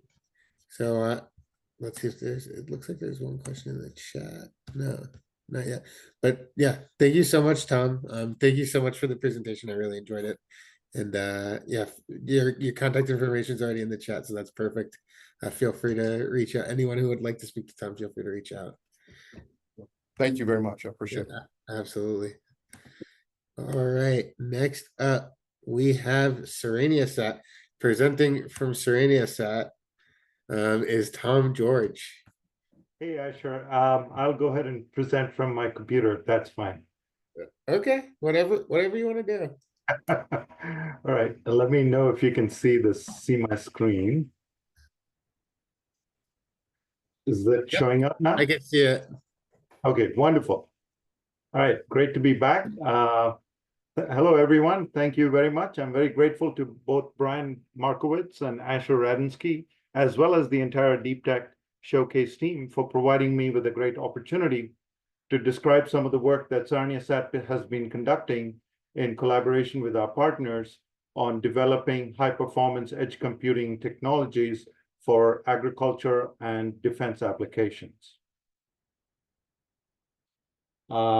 Yeah, I hope the slide is advanced. I will begin with a brief snapshot of Sereniasat and its roadmap. In the 8 years of our existence, we've achieved a significant list of accomplishments, including large commercial and government contracts, such as $900,000 from global agricultural companies, these being Bayer Crop Science and BASF, $5.1 million from a NASA Invest Award, and 8 U.S. Air Force SBIR awards, including a Space Pitch Day and Digital Engineering Pitch Day winning awards for de-risking our high-performance edge computing solution.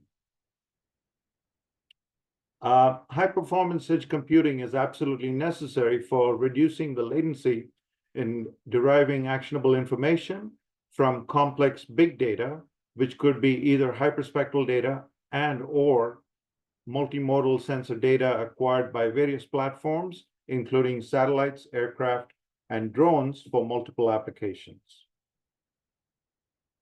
Sereniasat's prior work on a Space Pitch Day winning Phase 2 SBIR award was to successfully develop and demonstrate its artificial neural network algorithms working on a conventional x86 architecture edge computer.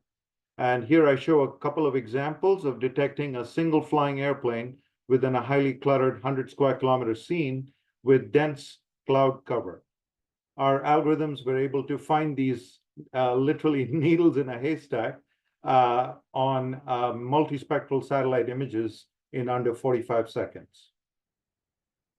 So we have also successfully demonstrated our high-performance edge computing solution working in low Earth orbit on board the D-Orbit Ion spacecraft launched from a SpaceX Falcon 9 on the left, and in this case, identifying a single airplane taking off from Hong Kong Airport. Oops, sorry. So our commercial applications lie in precision agriculture, where we are partnering with Bayer Crop Science, a leading global agricultural company, for developing robust AI/ML solutions for early warning and monitoring of crop stress within various crop types. As you can tell from the hyperspectral spectra of various crops and crop conditions, that these differences are very subtle necessitating the need for efficient algorithms to rapidly process these data to derive actionable farm management prescriptions or recommendations. From a high-performance edge computing perspective, we are also investigating the use of a very exciting recent development, namely the low swap spiking neural network architecture of the Intel Loihi 2 chip.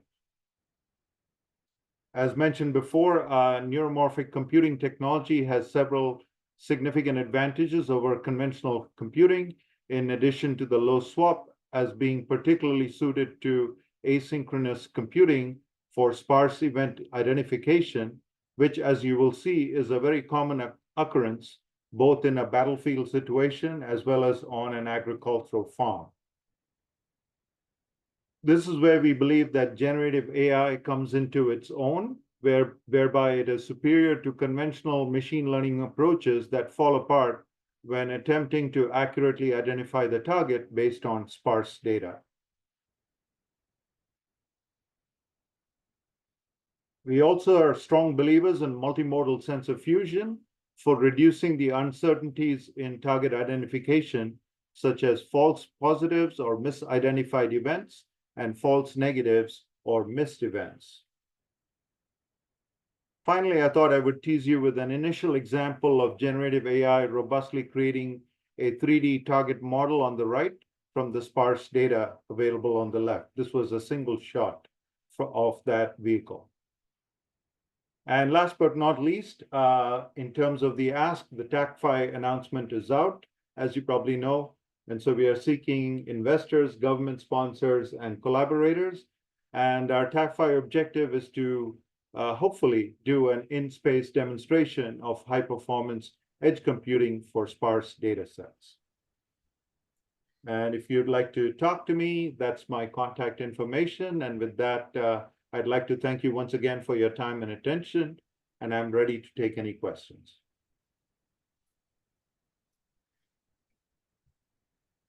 I won't take the wind out of your sails, but if I could, Katie, go ahead if you have a question. Hey Tom.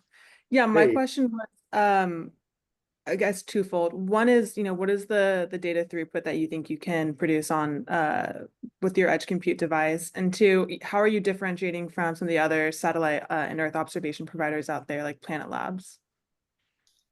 I don't think they're doing this specific use case, which is to look for high clutter cases and look for subtle signatures.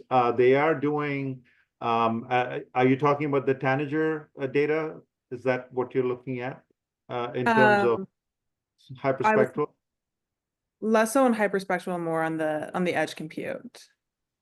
Yeah, again, I'm not deeply familiar with what Planet is doing, but Or in our just like general competitors, yeah. Yeah. So what we do, as I showed you, is process 100 square kilometer scene, multispectral, which is 8 bands. And I think the total adds up to about 65 megabyte image in 45 seconds. So that's been our benchmark so far. And we're hoping to gain on that with improving our algorithms. Does that answer your question? Yeah, thanks. Okay. Sorry, Asher, you're going to take the wind out of my sails, you say? No, not too much. I just wanted to explain for the people on the call, in case there was a question like this. TACFI is a very unique program that basically the Air Force is matching dollar for dollar with Tom. So if an investor puts in $1, it's matched by the Air Force $1, up to $1.9 million, and it's open until January 3rd, and then open again on March. So there's a little bit of a time crunch. So if you're interested, definitely speak to Tom, or feel free to ask Tom any more questions you have about TACFI. Oh, thank you. Asher, that was a plug for me rather than taking the wind out of my sail. Appreciate that. Thank you. Absolutely. We have time for one more question. Otherwise, I can. You mentioned defense as one of your markets. Can you talk about traction in that space? Have you talked to anybody, any customers, like what has been their feedback and so on?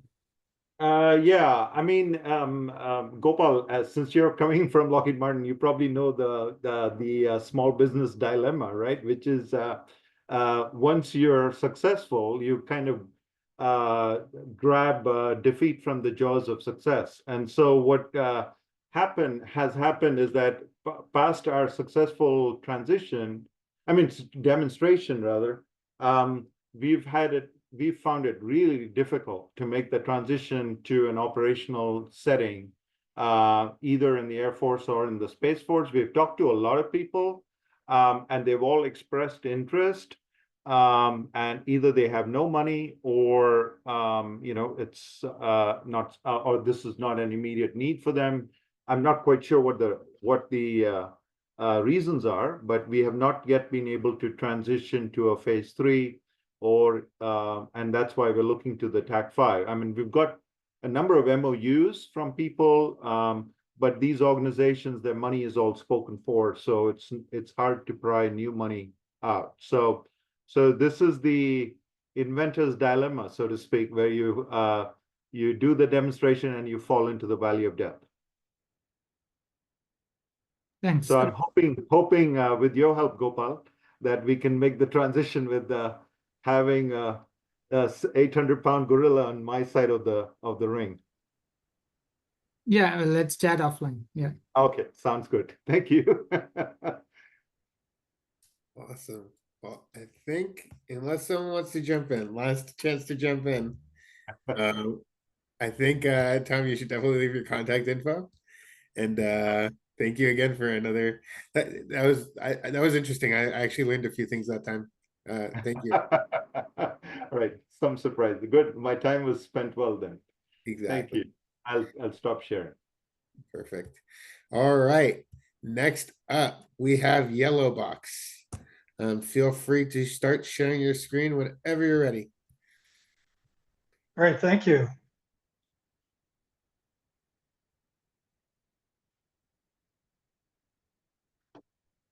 Well, thanks for inviting us and letting me spend some time introducing Yellowbox to you. We're a little bit of a different company than the ones you've heard so far, but could be good, could be bad.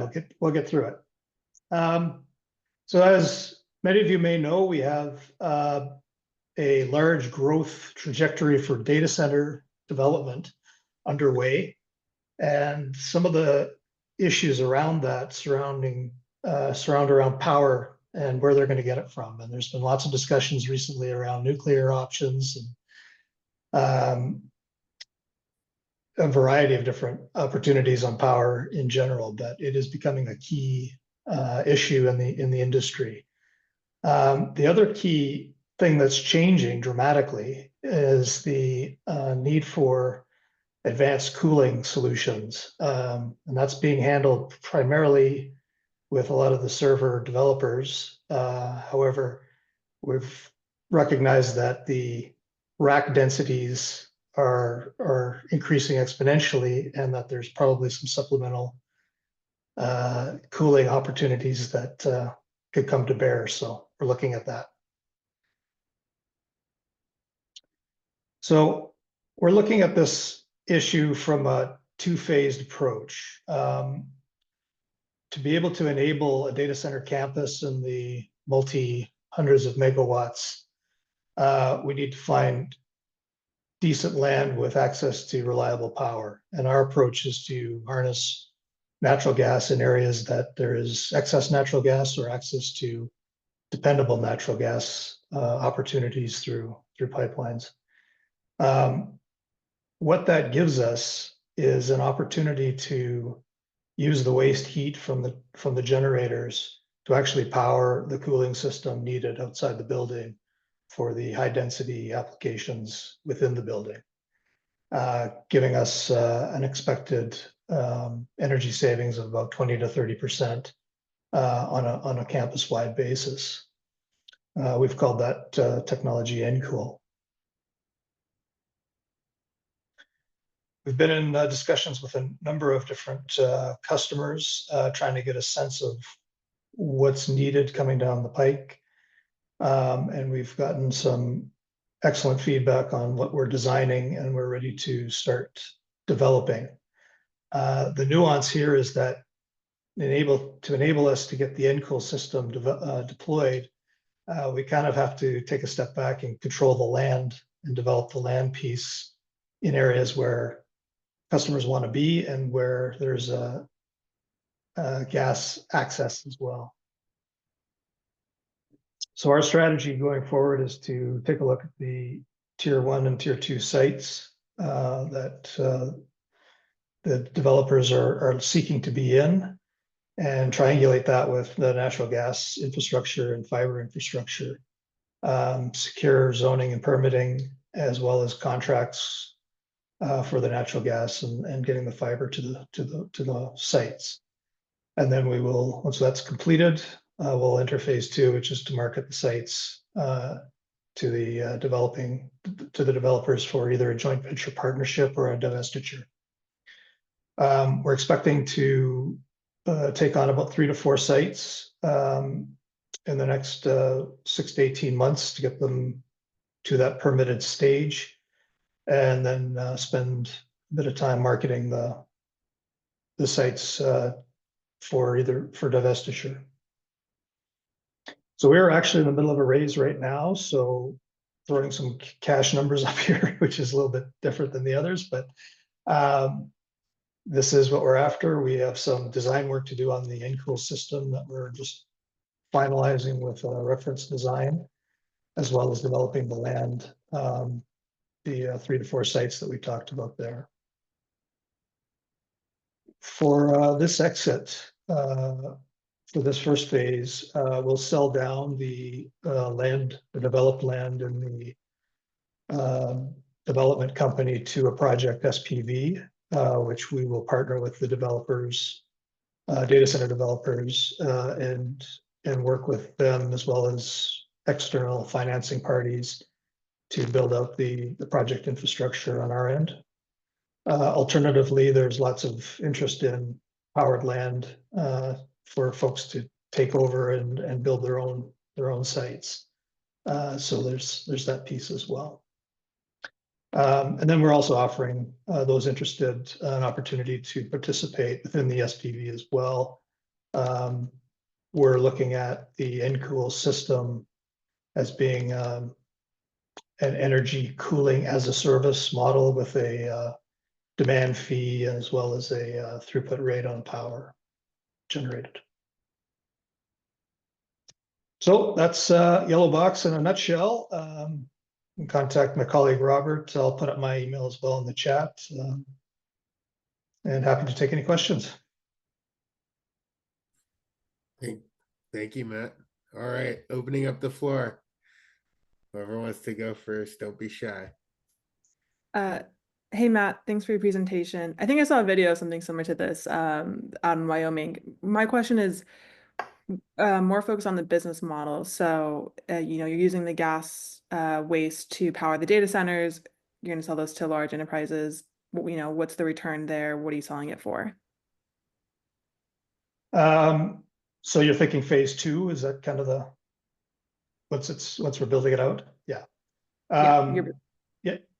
Yeah. So we're kind of taking a piece of the typical monthly lease fee, as we're breaking that apart from a typical data center campus, let's call it like that. So our expectation is,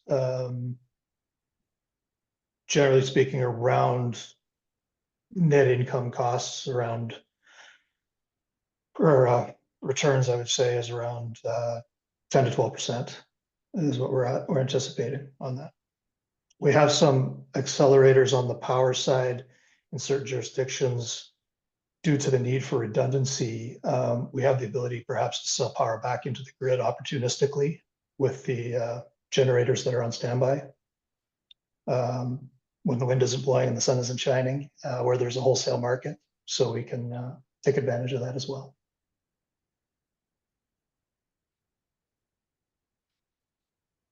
All right, I'll ask a question. Can you talk? I mean, when I spoke with Joel, I have some insider information, but when I spoke with Joel, he mentioned some partnerships and traction in terms of, folks that would potentially be interested once you guys do start securing. Is that something you could talk about on the call as well, or? Sure. Just in generalities, we've been in discussions. We've got some advisors that are in the development or from the data center development industry. So there's a lot of insider info in that.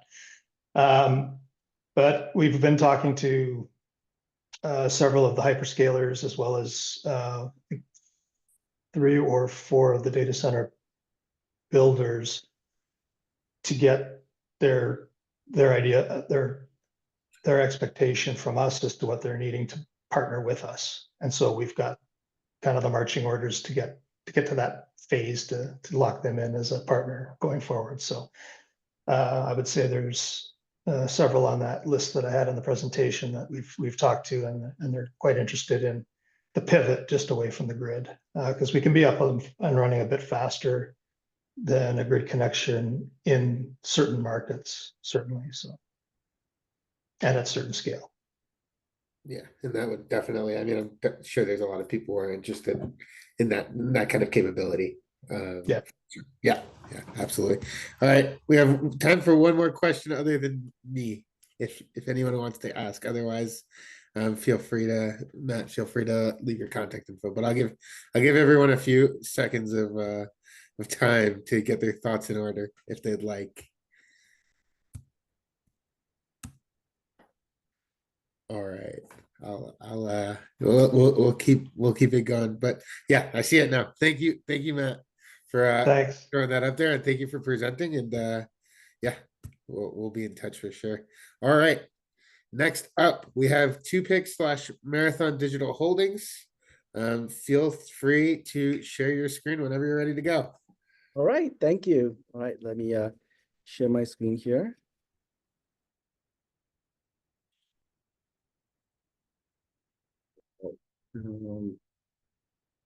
Slideshow here.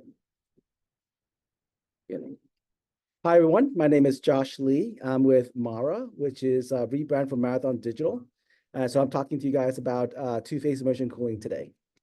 Okay, so disclaimer slide. Okay, so many of you might have heard of Mara. So we are a public company, the world's largest Bitcoin mining company. But actually what we're really good at is operating data centers, scalable modular data centers that today mine Bitcoin, but in the future we could do AI HPC and so on. So we have operations on 4 continents, so about 1.5 gigawatts of data centers. And actually one thing that's not shown here is that we actually really are focusing on using renewable energy sources as well as stranded energy from whether it's like land refills, it could be biogas, it could be from flare gas from oil wells and so on, hydro as well. So we're basically working on how do we tap into renewable energy sources that's far from the grid. You could mine Bitcoin off grid. But my team on Mara Technology, we are actually doing a lot of research on two-phase immersion cooling. So why is this topic important? So many have known that as GPUs and CPUs get more and more advanced, they produce a huge amount of heat, and that needs to be cooled, right? So earlier, I think Yellowbox was also talking about importance of data center cooling, and that's definitely very, very important because otherwise, the amount of electricity that needs to go to power data center cooling is going to be tremendous. And so with the future of the advanced GPUs, at some point, some form of liquid cooling will be required, right? And it's a massive market, almost 5 billion by 2027. Okay, so liquid cooling, there's really 3 main types. There's direct-to-chip, single-phase immersion, and two-phase immersion. A lot of the companies today are direct-to-chip, which is using more traditional rack style ways, and the components are cooled by various different type of liquid forms. The 2 immersion types is where the whole server is plunked into a specific kind of fluid. I'm going to talk and focus about two-phase immersion for the rest of the presentation, but I'll just quickly say one word about single-phase immersion, where that type of fluid is an oil-based fluid. It's kind of heavy, so it requires a pump at the bottom of the tank to circulate the fluid and circulate the heat around, and then that takes a lot of energy. And since all the heat is carried away by the fluid outside, it requires a pretty large water cooling infrastructure outside. So it uses a lot of water. One of the main advantages of two-phase immersion cooling, or what we're calling two-pick, because it's so different from single phase, so we're calling it two-pick. It's a lighter fluid that the act of boiling from a vapor phase to a liquid, so a liquid phase to a vapor phase, requires a huge amount of energy, right, to take out of the system, and that's what provides the cooling. So as a result, when the vapor rises, it hits condenser coils. It's a closed loop to the dry cooler. It doesn't require any facility water, which will be a great plus for data centers globally that are trying to be built in places where there's water scarcity. So this is basically what we're developing right now. We launched our 1 megawatt two-phase immersion cooling tank for ASIC miners, and that's for Bitcoin mining, what we use ourselves. But we know that the technology could be super helpful for AI HPC. So we are basically in the process of designing and building this tank, which is 500 kilowatts. Current design is 48U or 48 OU of servers. We have a server partner that in 1 OU, they could put 8 NVIDIA H100s, so super high density that you can't achieve in air-cooled. And as a result, we could pack in 384 of these advanced GPUs in one tank. And our target PUE, which is power usage effectiveness, is 1.04, where a traditional data center is like 1.5, or an efficient data center is 1.2, right? So we're much better on the PUE score. And because we're not using any facility water, our water usage effectiveness, WE, is 0, right? So this is really an advantage for data center design and build. These are some of the main benefits. I'm not going to go through all that. You can read it. The one main thing is that it's super dense in terms of being able to provide high power density. Okay, very compact, modular. We could, I'll show you in the next few slides. We could put them into 20-foot containers, 40-foot containers, and so on. So this is kind of how it works in a nutshell. So again, the fluid boils, rises up, and then gets cooled by these condenser coils, condenses it back down into liquid, back in the bottom of the tank. And because the act of boiling is so vigorous, it does not require any pumps in the tank. So in the tank, there's actually no electrical mechanical energy being used whatsoever. The only pump is in the dry cooler, circulating the water through the closed water loop. Okay, so this is kind of showing it. So the left is a picture of that boiling in the big tank. The right is a small demo of that in our demo tank, which you can see this is one of our ASIC miners heating up the fluid boiling. And so as you can see that's being cooled, and there's raindrops of fluid coming back to the bottom of the tank. And this loop just happens completely naturally. No energy is expended in the tank. So all the electrical power is going directly to the server, just generating productive usage of that electricity. All right, so this kind of showing you a picture of one of our earlier model tanks. And we can fit 2 of these tanks in a 20-foot container. So this is the slide really trying to compare the ROI. So column in the middle is today's efficient data center, traditional cooling. According to an analyst report, it takes about $7 to $8 million per megawatt to cool. And a traditional data center, takes about $20 million to build per megawatt. And then if you add in the total compute cost of NVIDIA, GPUs and servers, total cost is about $520 million. So cooling is about 14.4% of that. Versus our technology, which is 2-phase immersion cooling in a modular data center, it takes $1 million to build per megawatt. And our solution is about $500,000 per megawatt. So the total cost, even with the compute, is $330 million. So our cooling, as a percentage of that, is only 1.5%. And a traditional data center takes like 4 to 8 years to build. Get all the permits, you have to get all the, the local communities approve of water usage, electricity usage. But for us, we could deploy one of these modular data centers like 6 to 9 months. So much faster, and it requires no water. So just the electricity is needed. Okay. And then in addition to the big tank, we're also designing a small tank that could fit 4U or 4 OU servers. This is for an edge, AI inference edge node, right? And we can use this in, you'll see in the subsequent slides, at the cell tower by the micro data center. But we also have plans to take a design of this, make it robust to work for military applications. So I know that somebody earlier I just joined was Lockheed Martin, would love to partner with a defense contractor. I know that the US government has this thing called the JADC2 or C4ISR, which is about having, future really good sensors feeding into AI applications to really understand the battlefield so that you can send directions to warfighters on like exactly how to target the variety of drones and other incoming, whether it's land, air, sea, or space, things coming at it. So we think this thing can be deployed very quickly by a helicopter on the edge of a battlefield or even on a HIMARS kind of mobile platform out there somewhere. So yeah, so we think there's a great use case for this both in a commercial space as well as military space. This kind of showing in the micro data center, on the edge, it would sit in that cell tower to micro data center to provide that AI inference on the edge. And my final slide here is kind of showing our vision of how, in the future where AI inference is needed all over the place, right? You have smart factories of the future, smart cities with self-driving cars. You have smart homes that could be used for all kinds of AR, VR applications or smart retail. You really need a lot of AI inference all over, but with low latency. That's why having these, smaller appliances at the edge of the network will provide tremendous help to the AI inference, basically. So yeah, so what we're looking for is either component partners, channel partners, or government funding. And so, we're working with, either server makers or fluid makers. Basically, anything that goes into our tank, we will partner with them.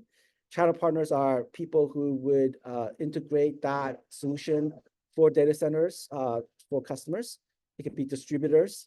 And then finally, we're applying to ARPA-E funding as well as, Department of Defense, and so on. But we know that the military, we are applying to things like Air Force Research Lab, maybe, there's an Army Research Lab. So as those opportunities come about, we're going to apply for those. Yeah, so we're pretty excited about that. Okay, that's it. So yeah, I'd love to talk to anybody who, think that we could potentially work together some way. And my email there is josh.lee@mar.com. All right, with that, happy to take any questions. Sweet. Thank you, Josh. All right. Whoever wants to chime in, go right ahead. Otherwise, this is Gopal from Lockheed. So you mentioned you're a public company, is that right? Yep, public company. Okay. Yep. So MARA. public companies, but how do you compare yourself with folks like Armada, if you've heard of them, who are providing high performance compute to edge, battlefield, DoD? Armada, you said? Is that what you said? Yeah. I've never heard of Armada because what we're providing is the cooling.